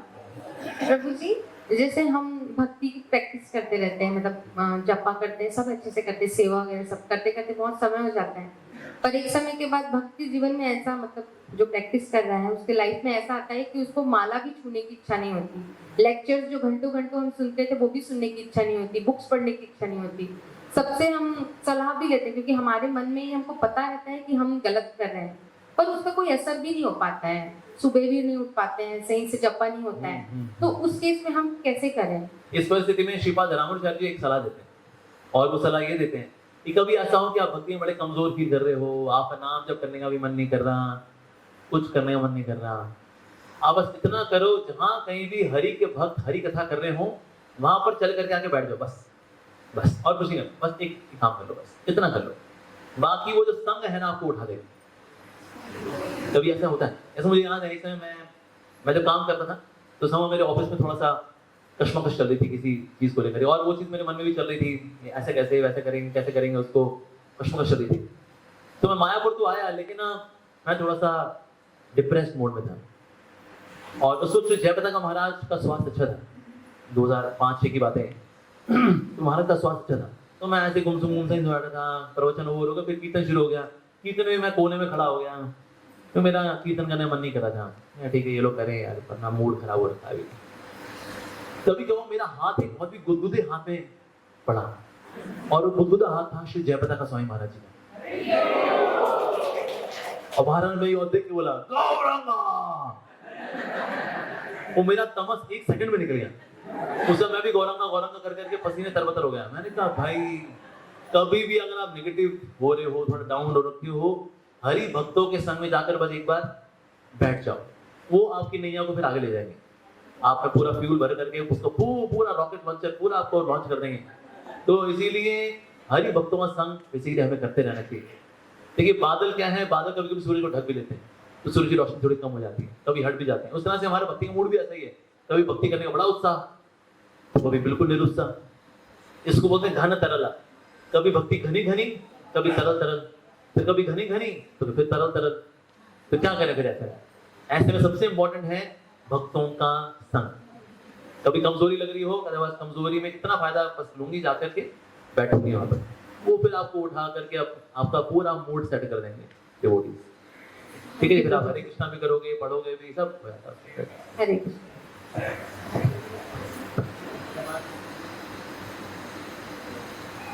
हाँ ये वापिस मत दीजिए।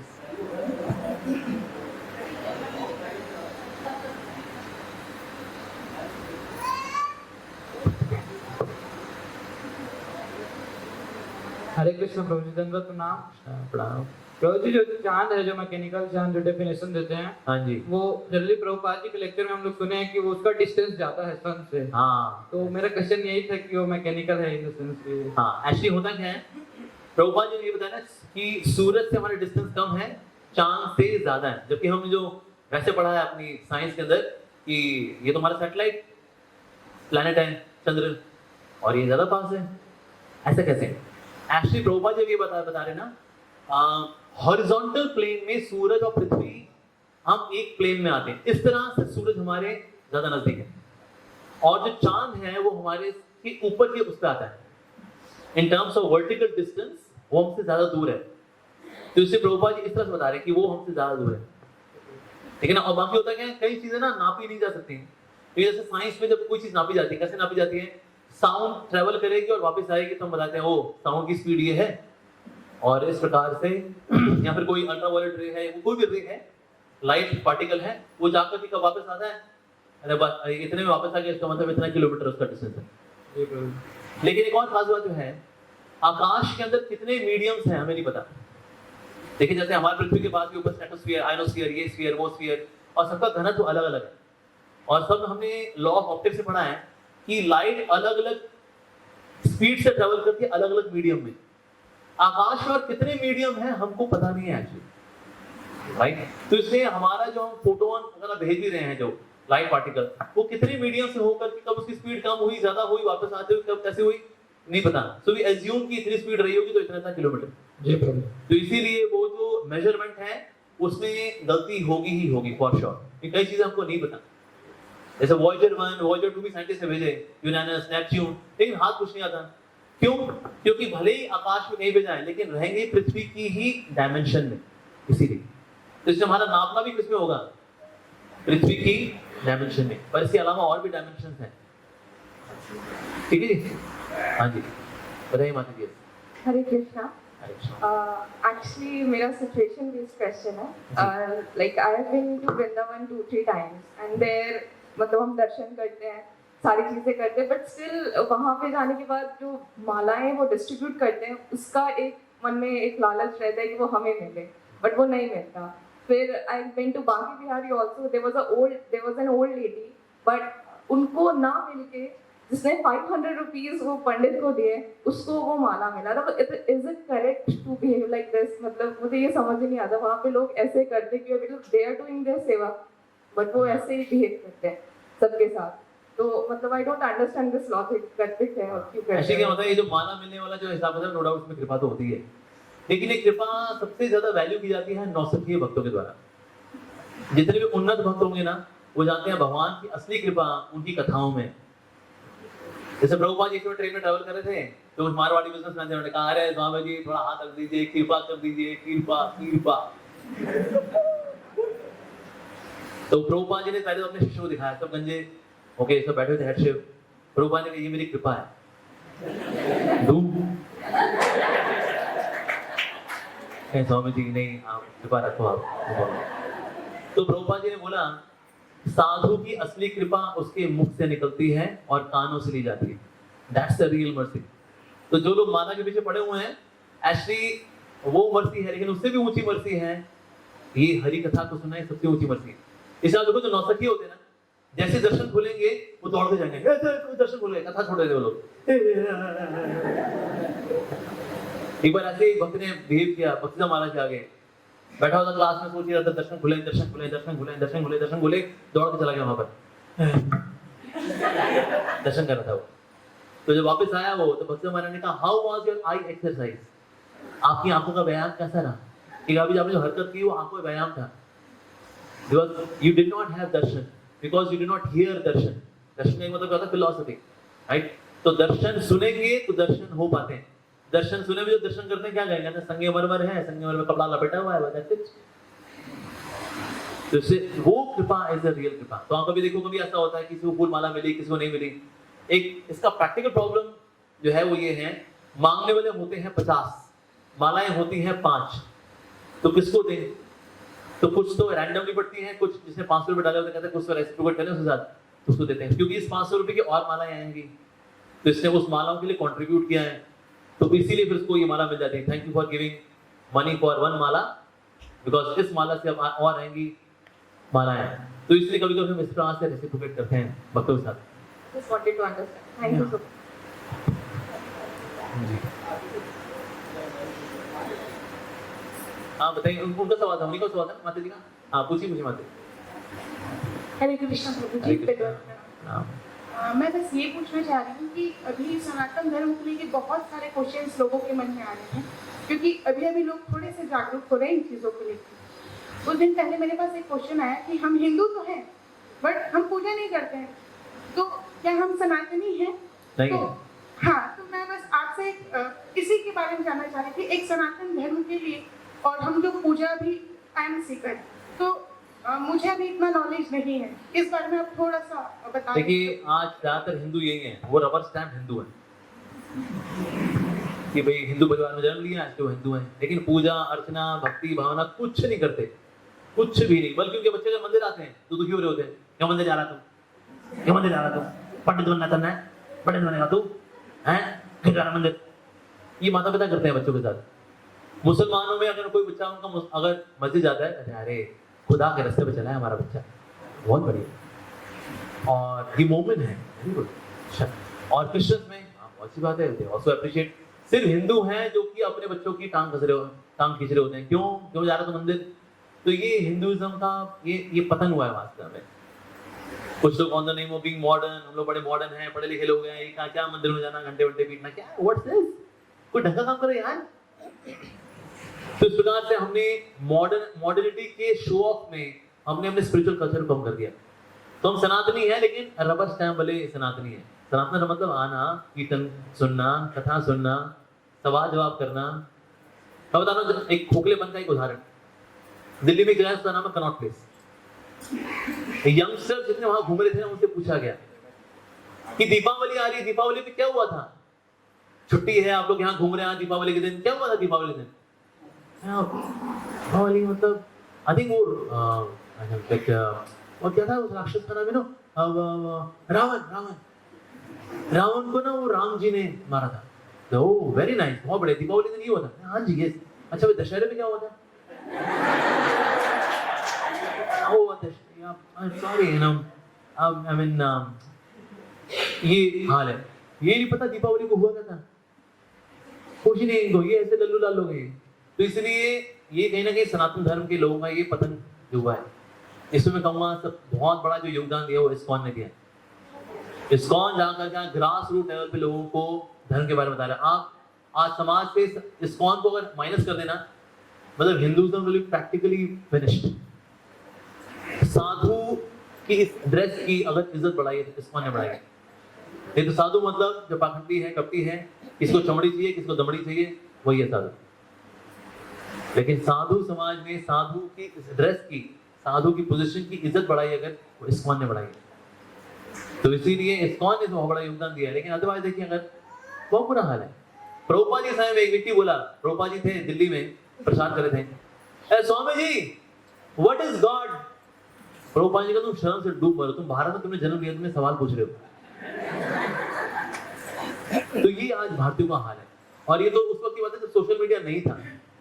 आज तो सोशल मीडिया ने तो क्या से क्या हाल कर दिया भारतीयों का। तो इससे अपनी भारतीय संस्कृति छोड़ी है हमने on the name of being secular. हम धर्मनिरपेक्ष राज्य हैं, धर्मनिरपेक्ष बोल बोल के धर्महीन हो गए। ये हमने क्या किया अपने संस्कृति के साथ। तो इसीलिए वापस इस सांस्कृतिक इसको क्रांति को लेकर के आना है वापस। हाँ जी, हरे कृष्ण प्रभु। हरे कृष्ण बेटा।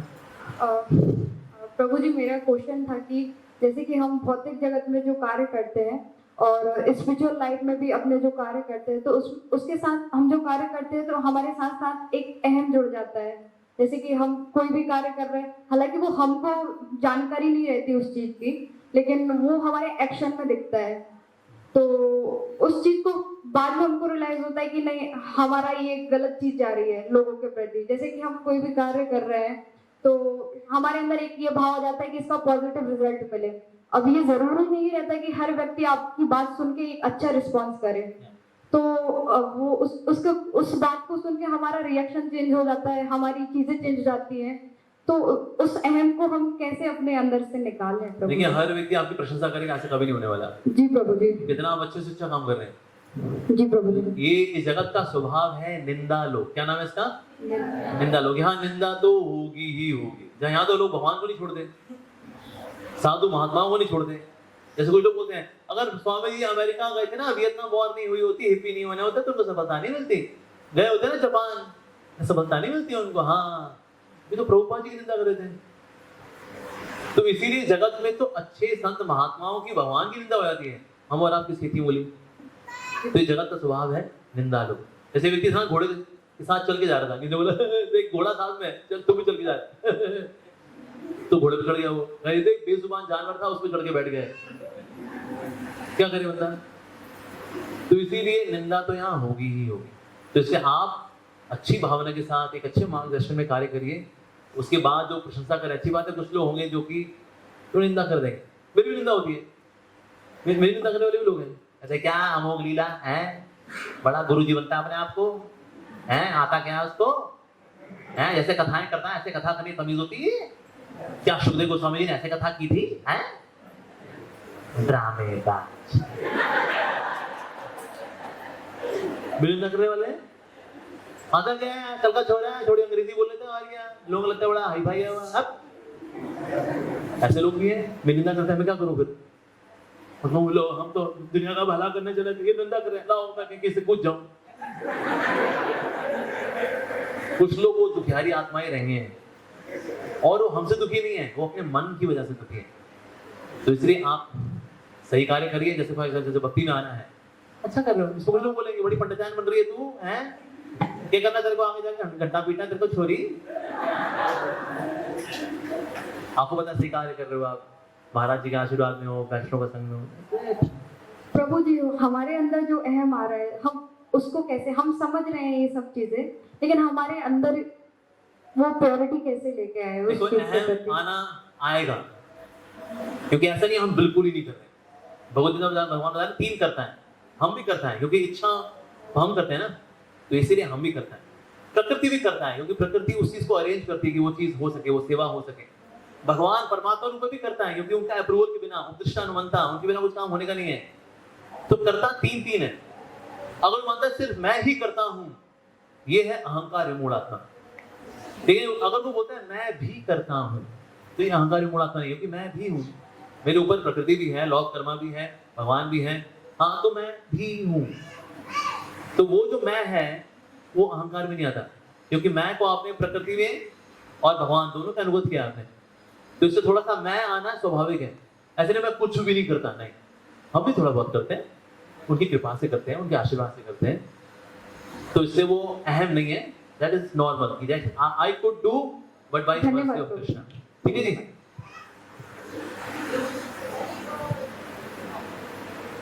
हरे कृष्ण प्रभु जी, कोटि कोटि प्रणाम। प्रभु जी, मैं ये पूछना चाहता हूँ कि स्टूडेंट को विग्रह सेवा करनी चाहिए या नहीं? जैसे मैं कॉलेज स्टूडेंट हूँ, तो मैंने भी गोपाल जी रखे अपने रूप पे।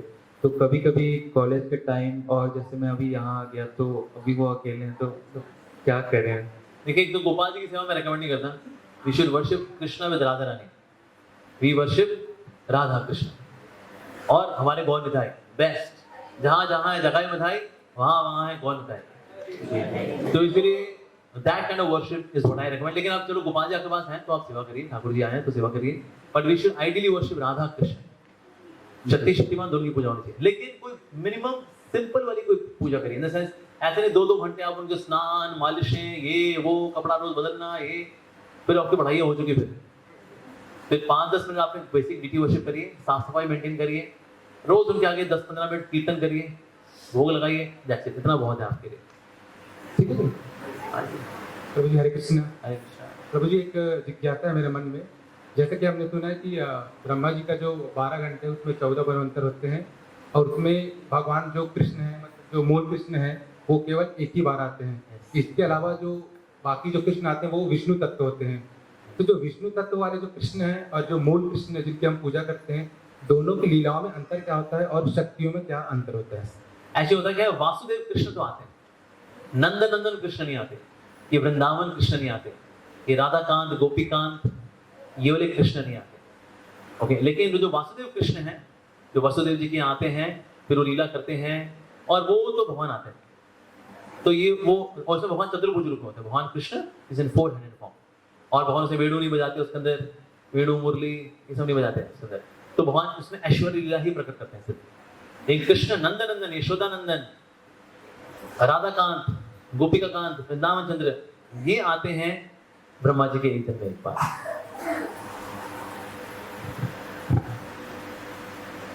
हाँ जी, हरे कृष्ण प्रभु जी। हरे कृष्णा। सर जैसे आज मॉडर्न वर्ल्ड है, बहुत गोल ओरिएंटेड है, प्रोसेस ओरिएंटेड नहीं है, राइट? जैसे भगवान ने भी कहा है कि कर्म का अधिकार है, हमें कर्म के फल का अधिकार नहीं है।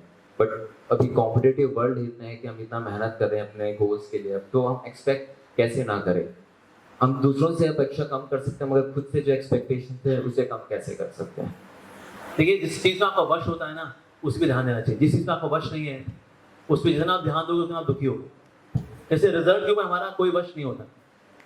मान लो आप अच्छी तैयारी करे गए थे, आपने पेपर भी अटेम्प्ट कर दिया, पेपर चेक करने वाला था, बीवी झगड़ के आया था, वो समन कर रहा कहीं मिल जाए ना, काटा पीटा मार दो उसके ऊपर तो, और वो काटा पीटा आपके पेपर में चल गया वो।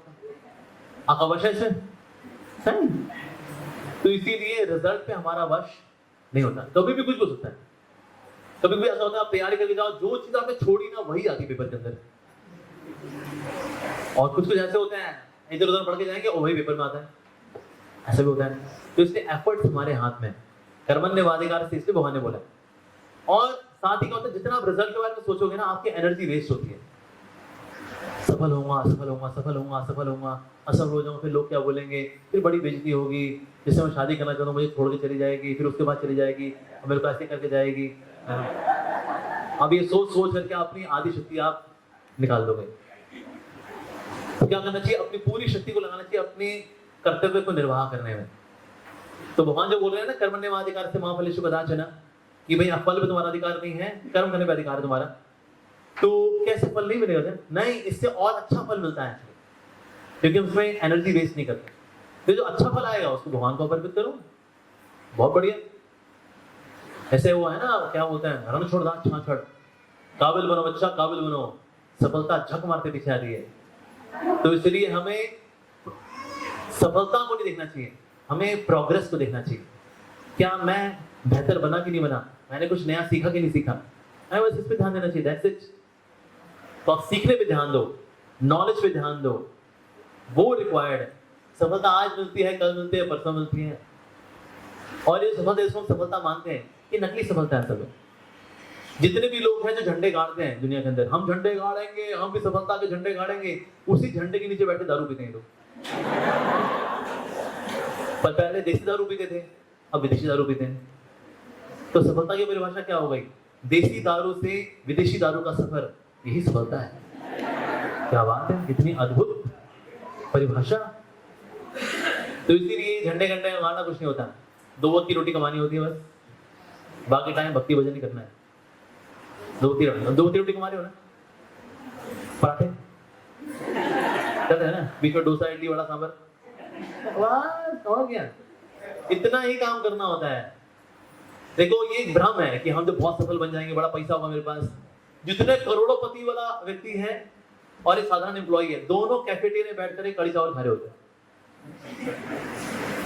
सेम। दोनों ही साथ में थोड़ा गुड़ पट्टी ये खा रहे होते हैं, रात को सोने पहले वही दूध पी रहे होते हैं।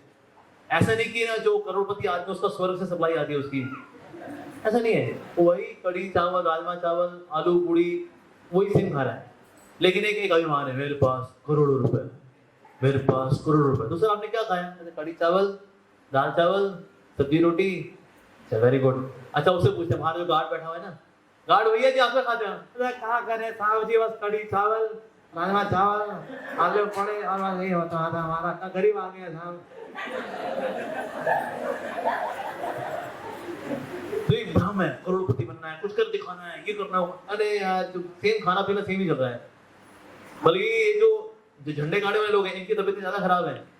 जब सेहत खराब होती है ना, भले ही बैंक अकाउंट में करोड़ों रुपया हो, डॉक्टर ने बोला देखिए सुबह दलिया खाना है, शाम को खिचड़ी खानी है, बीच में कुछ नहीं खाना है। लेकिन डॉक्टर साहब, मेरे बैंक अकाउंट में बहुत पैसा है, जितना पैसा हो, जिंदा रहना है। सुबह खिचड़ी खानी है, शाम को दलिया खाना है, ठीक है। दोपहर में एक आध बार कभी उपमा खा सकते हो, हफ्ते में एक बार। और बाकी पराठा नाम मत लेना, उससे भी कोलेस्ट्रॉल बढ़ेगा आपका। पैसा है किस काम का है? कुछ नहीं। तो इसलिए बस वो 2 वक्त की रोटी कमानी चाहिए, दैट्स इट। इसके अलावा सब भ्रम है। प्रोसेस में आगे बढ़ना है, कर दिखाना है, आग लगानी है, हम कुछ कर दिखाएंगे। कुछ नहीं, यहाँ कर दिखाना है। राधा रास बिहारी की जय। अंतिम दो प्रश्न, इसके बाद बाकी सभी के क्वेश्चन लिख के दे दें। प्रभु जी अपने सेशंस में वो देते रहेंगे आंसर। प्रभु जी के रोज सेशंस होते हैं और रोज 3-4 सेशन होते हैं, तो 2 क्वेश्चन लेंगे। एक इसके माता बाद को दे देते हैं, एक प्रभु को दे देते हैं। हाँ, ठीक है, एक प्रभु मुझे माता जी को दे देते हैं। प्रभु जी हरे कृष्ण। हरे कृष्णा। प्रभु जी किसी के भावों को कैसे पहचाने, अच्छे बुरे भाव? आजकल जैसे लड़के हैं, लड़कियों को बोलते हैं कि मैं ट्रू लव कर रहा हूँ, फिर उससे शादी करते हैं। ये मैं मतलब इंडियन कल्चर को लेके बोल रहा हूँ, जैसे स्त्रियों के लिए ट्रू लव बता के मोमेडियन से इंडियन हिंदू लड़कियों को बोलते हैं कि हम आपसे ट्रू लव कर रहे हैं, उनसे शादी करें, 2-2 बार शादी कर लेते हैं। तो उनको उस चीज़ के लिए अपन कैसे बताएं कि ये लड़कों का अंदर में भाव क्या चल रहा है? लड़कों के अंदर में बहुत सारी चीजें चलती है, वो लेकिन वो स्त्रियों को समझ में आती ब्लेड, लेकिन लड़के बताएंगे नहीं। तो वो चीज को कैसे अपन लड़कियों को बता सकें कि उनके भाव में क्या चल रहा है? देखो होता क्या है, वैसे तो कुछ तो खैर बड़े जबरदस्त एक्टर होते हैं, पहचान में नहीं आते वो लोग। लेकिन अब वैसे भगवान ने स्त्रियों को, भगवान ने एंटीना दिया है। माताओं का एंटीना बहुत बढ़िया होता है। अगर 1 मिली सेकेंड के लिए भी नजर प्लस माइनस अगर किसी हो जाए, वो तुरंत अपने आपको ढकना शुरू कर देते, बिकॉज देखिए इसका भाव ठीक नहीं है भाई। ये भगवान का दिया एंटीना उनकी सुरक्षा के लिए। देखो जो प्रभु होते हैं उनके भी एंटीना होते हैं, लेकिन हमारा एंटीना इतना अच्छा नहीं होता है, हमको पता नहीं लगता इतना ज्यादा। लेकिन माताओं को एंटीना अच्छा दिया है, तो इसीलिए माता पहचान लेती है आदमी ठीक नहीं है। लेकिन होता क्या है, अब जितने भी लव जिहाद वाले होते हैं, ये डोले शोले बना करके आए होते हैं और ये हीरो दिखते हैं, बड़े बढ़िया दिखते हैं एकदम, इनको देख करके इंप्रेस हो जाती हैं। ऐसे जितने भी ये लव जिहाद वाले हैं, ये हैंडसम क्यों दिखते हैं? क्योंकि इनकी माएँ पहले हिंदू थी, और हिंदू जो लड़कियां थी बड़ी सुंदर हुआ करती थी, जिनको जबरदस्ती बिहा लिया गया, कन्वर्ट कर दिया गया। इनके बच्चे हुए हैं, अब ये जो मुसलमान लड़के जो बेसिकली अब आज हैं, ये भी आज अच्छे दिखते हुए, इनकी माएँ बड़ी सुंदर थी, क्योंकि पहले हिंदू रानियां थी, सबकी सब हिंदू राजकुमारियां थी। अब ये लव जिहाद करते हैं मान लो, अब ये किसी को इम्प्रेस करते हैं और लड़की इम्प्रेस होती है, क्या डोले शोले वाला बंदा है यार, इसके डोले देख के लग रहा है ये डोली अच्छी उठाएगा, तो चल देती है। बाद में पता लगता है अरे ये तो लव जिहाद वाला केस था। तो इसलिए इसका सबसे बेहतरीन तरीका है हमें अपनी कम्युनिटी में ही शादी ब्याह करना चाहिए। ये जो है ना नया लड़ जाएगी है तो मनवामा कसर हुई भी करी, इसमें दिक्कत ही जाएगी आपको। जब मनवामा कसर हुई भी करी तो दिक्कत हुई भी करी। तो इसीलिए कम्युनिटी देखिए, जैसे ये वैष्णव कम्युनिटी जैसी, ठीक है जी, डिस्काउंट रायपुर की लड़कियों को चाहिए ओके हमारे यहाँ जान पहचान में यहाँ किसी अच्छे वक्त से विवाह करना और विवाह कर सकते हैं। बाहर जितना देखें कम्युनिटी के बाहर उतना धोखा खाने का डर है। कॉलेज में होते हैं, कॉलेज में चाहिए टाइट वाइट, ये टी शर्ट विशर्ट 6 पैक करके, नाम रखा उसका अजय है, वो अब्दुल्ला।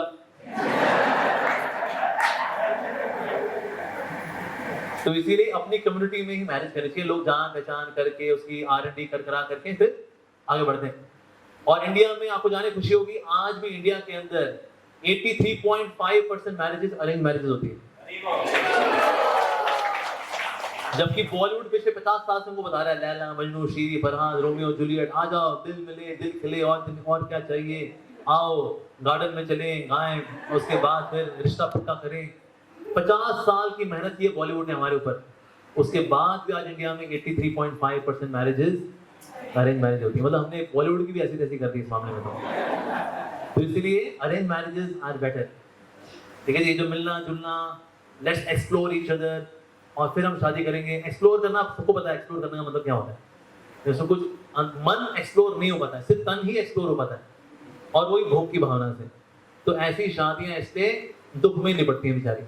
रजोगुण का सिम्टम क्या है? शुरू में मीठा, बाद में दुखदाई। तो इसीलिए एक करना चाहिए, एक अच्छे परिवार में देखें, कम्युनिटी के अंदर भी अच्छा दिखने वाला ना देखें, कि जो लड़का अच्छा दिखता हो या अच्छी लड़की दिखती हो। जितने लड़का लड़की बाहर से चिकने होते हैं, अंदर से उतने खुरदरे होते हैं। लेकिन लोग ज्यादातर देखते हैं, वाह क्या बात है, क्या रूप रंग, अरे वाह, अरे मैडम जी, अरे प्रभु जी, रूप रंग मत देखो, दिल को देखो, चेहरा ना देखो। चेहरों ने लाखों को लूटा, दिल सच्चा, चेहरा झूठा। हाँ ठीक है जी। तो ये इसका सोल्यूशन है। हाँ जी माता जी बताइए। बैठी बैठी माता बैठी बैठी बैठ के माँ की आवाज अच्छी आती है। हरे कृष्णा प्रभु जी, हरे कोटि कोटि प्रणाम। प्रणाम माता जी। प्रभु जी मैं आपके प्रवचन वगैरह बहुत सुनती हूँ, लेक्चर सुनती हूँ आपके अमोक लीला प्रभु जी के, मुझे बहुत पसंद आते हैं। अमोक लीला प्रभु जी जी हाँ,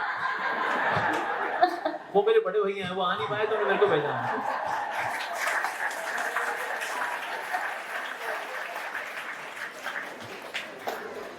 मेरा प्रश्न ये है माता प्रभु जी, मैं थोड़े लोगों को प्रचार के लिए देती हूँ, माला देती हूँ, सिखाती हूँ, प्रचार करती हूँ मैं तो मैं तो बहुत लोगों को दी हूँ। भगवान राधा रानी की कृपा से मैं भी थोड़ी बहुत करती हूँ, उम्र के हिसाब से मैं जैसे वैसे, लेकिन भगवान का नाम हमेशा लेती हूँ, कृपा है राधा रानी की। और मैं सब लोगों को जो मैंने प्रश्न दी हूँ प्रभु जी, तो माला दी हूँ तो सब बहुत लोग हैं तो अच्छे से करते, लेकिन एक दो उनमें ऐसे लोग हैं वो बोलते हैं माता जी हम तो माला करते हैं, लेकिन हमारा दुख हमारी परेशानी तो जो कि तो बनी रहती है, हम माला क्या करें, ऐसे प्रश्न करते हैं। मैं बोली नहीं, धीरज नहीं आना, धीरे धीरे हमको ईश्वर की प्राप्ति होगी, विश्वास से काम करो, भगवान पे विश्वास रखो और विश्वास के साथ ही आप ये आगे माला करो, माला छोड़ना बंद मत करो। ऐसा तो ऐसे लोग क्या कर बताऊं मैं। माता ऐसे आप देखो, जितने लोग भगवान का नाम लेते हैं लेकिन उनकी लाइफ में दुख बने हुए हैं, असल में ना ये लोग माला नहीं करते, ये भगवान के नाम को बनाते हैं बैकग्राउंड म्यूजिक, और फ्रंट में यही सोच रहे होते हैं ऐसा कैसे कर दिया, ऐसे कैसे बोल दिया, सबके सामने बोल दिया, मतलब ही सही का ना हो तो कीड़े पड़े ऐसे लोगों को तो। और पीछे चला था हरे राम राम राम राम राम राम कीड़े पड़े तुम लोग, राम राम राम राम राम कितने कितने कितने कितने कितने राम राम राम राम अरे राम राम। प्रभु जी हम तो 16 माला करते, कोई होता नहीं है। इसकी रिकॉर्डिंग सुनाओ जरा भाई, इनको जरा रिकॉर्डिंग सुनाओ जरा इनकी, क्या माला करते हैं। तो असल में ऐसे लोग माला करते वक्त माला करते ही नहीं है, ये हरि नाम को तो इन्होंने बैकग्राउंड म्यूजिक बनाया हुआ है, फोरग्राउंड में तो उनका वही चल रहा है, दुख ऐसा दुख वैसा दुख ऐसे दुख, क्यों दुख क्यों क्यों, और उसकी बैकग्राउंड म्यूजिक है वाली हे रा रा रा हे कितने कितने रा रे आए आए। ऐसे लोग सर्च करिए भाई, अपने दुख को बोले देख मेरे दुख मेरे मन, तेरे दुख का चिंतन अच्छा करना अच्छा लगता है, हाँ और क्या, नहीं तो नेगेटिव थिंकिंग अपना एक रस है जी। तो ऐसा करिए, ये इस रस का आस्वादन करेंगे 15 मिनट बाद, 15 मिनट करते हैं हरे कृष्ण महामंत्र, उसके बाद फिर दुख के सागर में डूब जाएंगे, ठीक है जी। फिर नेगेटिव थिंकिंग भर भर के करेंगे, एक बार 15 मिनट हरे कृष्ण करते हैं, 15 मिनट से 5 मिनट करते हैं यार, 5 मिनट के बाद हम नेगेटिव थिंकिंग करेंगे, अच्छा लगता है ना, मन बोलेगा हाँ अच्छा लगता है, फिर बस 5 मिनट मेरा साथ दे दे, फिर मैं तेरा। 5 मिनट भी अगर किसने हरे कृष्ण महामंत्र ध्यान से कर लिया, आप देखें दुख में ऐसे फॉल आता है, तुरंत फॉल आता है। पर क्योंकि हम लोग 5 मिनट भी ध्यान नहीं लेते, माला पकड़ करके उसको बैकग्राउंड म्यूजिक बनाते हैं, फोरग्राउंड में तो अपनी पिक्चर ही चला रहे होते हैं, तो इसीलिए हम कहते हैं अरे नाम लिया जी कुछ हुआ ही नहीं। बट इलाज जैसे तुम नाम ले रहे हो, तुम सदियों नाम ले लो, कुछ नहीं होने वाला तुम्हारा। तो इसे ऐसे को बोलिए नाम लीजिए, कम से कम 15 मिनट नाम लीजिए, फिर दुख में जाइए, करिए। नामाचार्य हरिदास ठाकुर जो वैश्य आई ना, उन्होंने मना नहीं किया, उन्होंने कहा हाँ मैं करूंगा, जो तुम चाहते हो करेंगे ना, बस मेरा माला पूरी हो जाए ना फिर करेंगे। तो हुआ क्या, वो वैश्य भक्त बन गई, राइट। तो वही है, ये नेगेटिविटी भी वैश्य जैसी है, आती रहती है मन के अंदर, इनको करोगे करेंगे ना नेगेटिव थिंकिंग, जब पूरा कर ले फिर करते हैं, उसके बाद इसकी औकात नहीं रहेगी नेगेटिव थिंकिंग करने की। ये तरीका है। हाँ यस माता जी बताइए।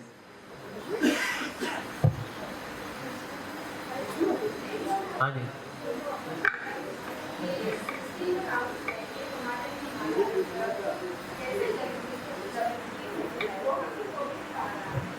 सोलह माला क्यों जरूरी है?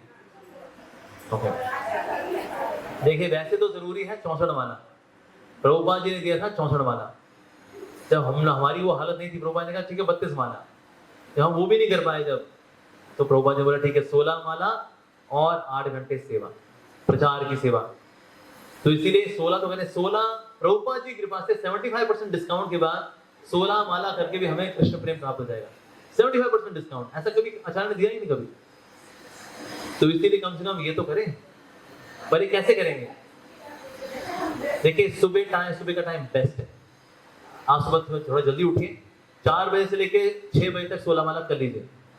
उससे 6 बजे अपने बच्चों का टिफिन, पिता अपने पति देव का टिफिन, झाड़ू पोछा, ये वो कर सकते हैं। अगर आप थोड़ा लेट उठती हैं, 8 माला करिए, घर का चकला बेलन ये सब करिए। जब बच्चा चला गया स्कूल, पति देव चले गए ऑफिस, तो बाकी की 8 माला करिए। फिर थोड़ा सा रेस्ट करके फिर प्रभु जी थोड़ी बुक्स पढ़िए, बाकी घर गृहस्थी संभालिए। आत्मा खुश हो जाती है। तो आत्मा बेचारी अंदर उदास बैठी है, कहते बाहर तो बढ़िया कपड़े चल रहे हैं, खाना पीना चल रहा है, कभी आत्मा बेचारी भी कभी खुश होगी।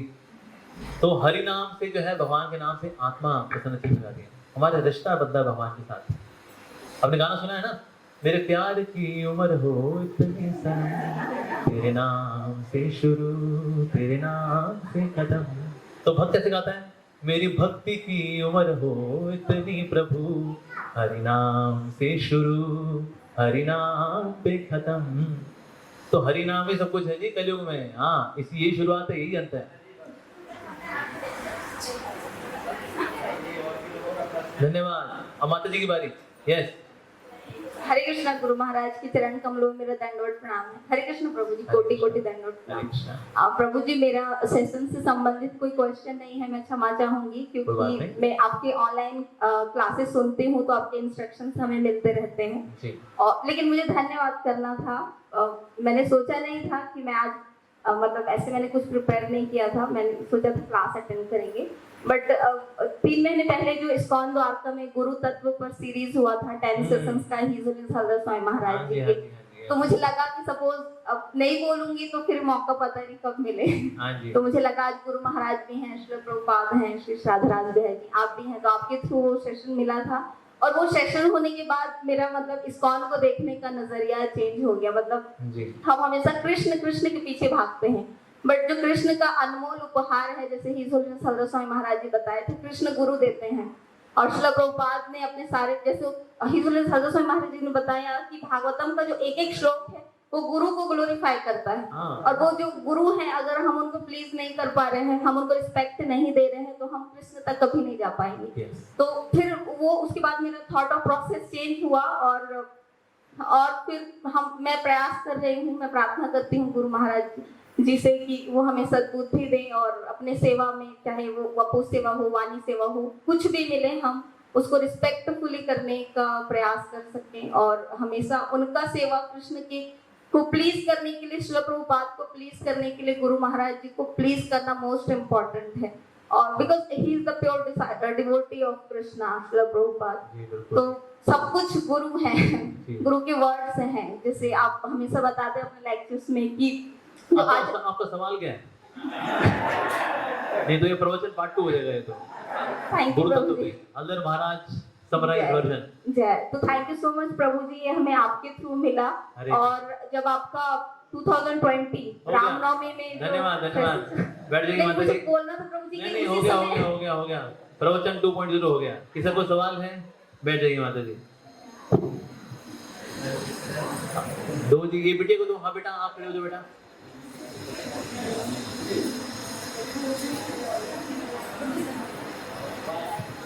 हरे कृष्ण प्रभु जी। हरे कृष्ण बेटा। मेरा ये क्वेश्चन है कि हमने सुना है कि ना कण कण में भगवान होते हैं, तो हम में भी भगवान है, हमने ये सुना है। तो हम क्यों चोरी करते हैं, क्यों मारपीट करते हैं, क्यों चीज करते हैं?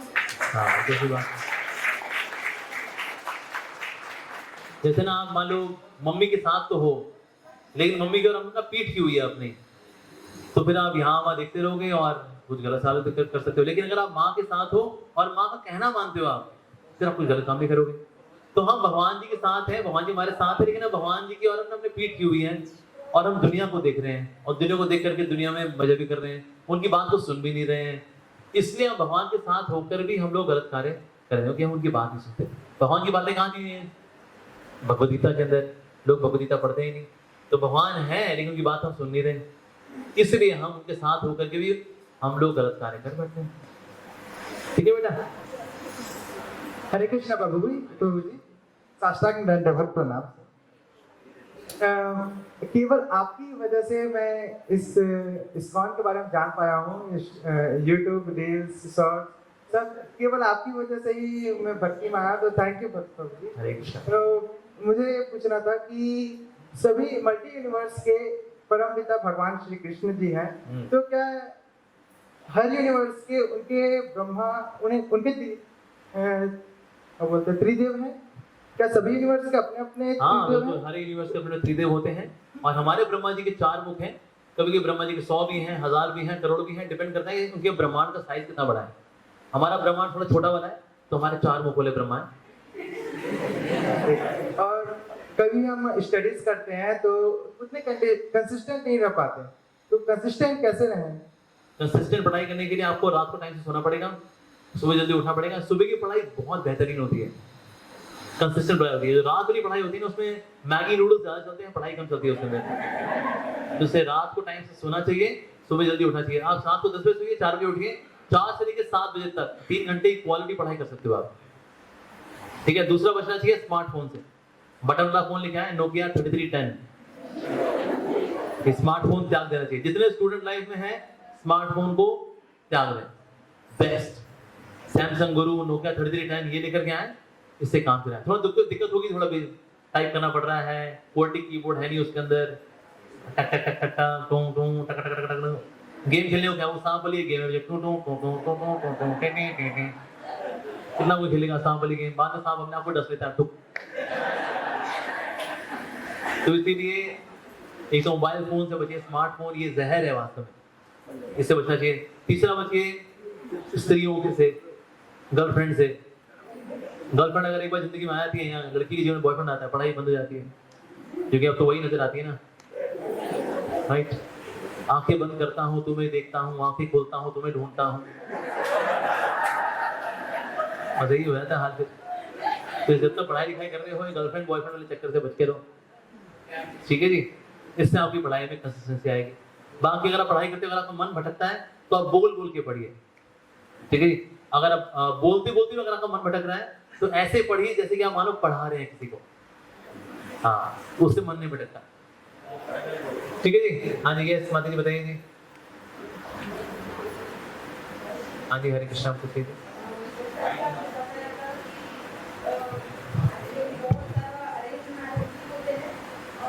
होता अच्छे के लिए है, मेरा भी ऐसा ही हुआ है। पर मेरे घर में जो है, बोलते हैं भगवान को खुशी खुशी पूजा करो।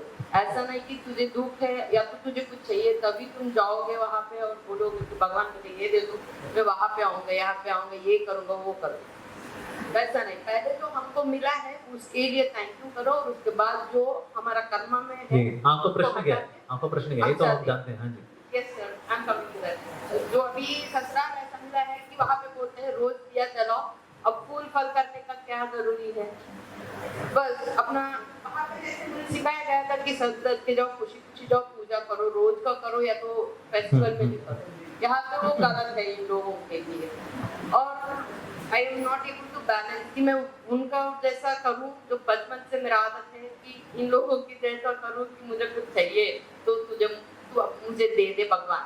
हाँ। मैं तो कुछ नहीं देने वाला हूँ, जैसे इसका रिवाज है। देखो, अगर मांगना भी चाहिए तो भगवान से मांगना चाहिए। जैसे छोटे बच्चे होते हैं ना, जब छोटे होते हैं तो मांगते रहते हैं, मम्मा मेरा काटा काट चाहिए, मम्मा मेरा काटा चाहिए, मम्मा मम्मा दे दो, पापा पापा दे दो, दे दो, दे दो। लेकिन जब बच्चे बड़े होते हैं, वो क्या बोलते हैं? पिताजी मैं आपकी क्या सेवा कर सकता हूँ, माता जी मैं आपकी क्या सेवा कर सकता हूँ। तो इसलिए हम जब छोटे वाले भक्त होते हैं तो हम मांगते रहते हैं भगवान से, जब बड़े होते हैं तो भगवान मेरे लिए कोई सेवा है, तो इसलिए हमको बड़ा भी होना चाहिए, ठीक है। हाँ जी, माता जी बताइए। हरे कृष्ण।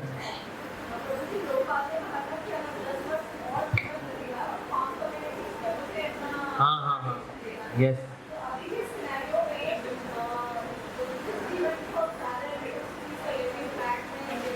जी जी जी जी जी, हम कैसे जाएंगे उस वॉर, है ना, World War III से जाएंगे। देखिए, अभी हम में से कोई गांव में नहीं जाने वाला, भले हमको वर्णाश्रम मिनिस्ट्री वाले हमको सैकड़ों डाउनलोड दे दें, हमको सिखाएं देखो गांव का जीवन कितना अच्छा होता है। अच्छा लगा? हाँ प्रभु जी।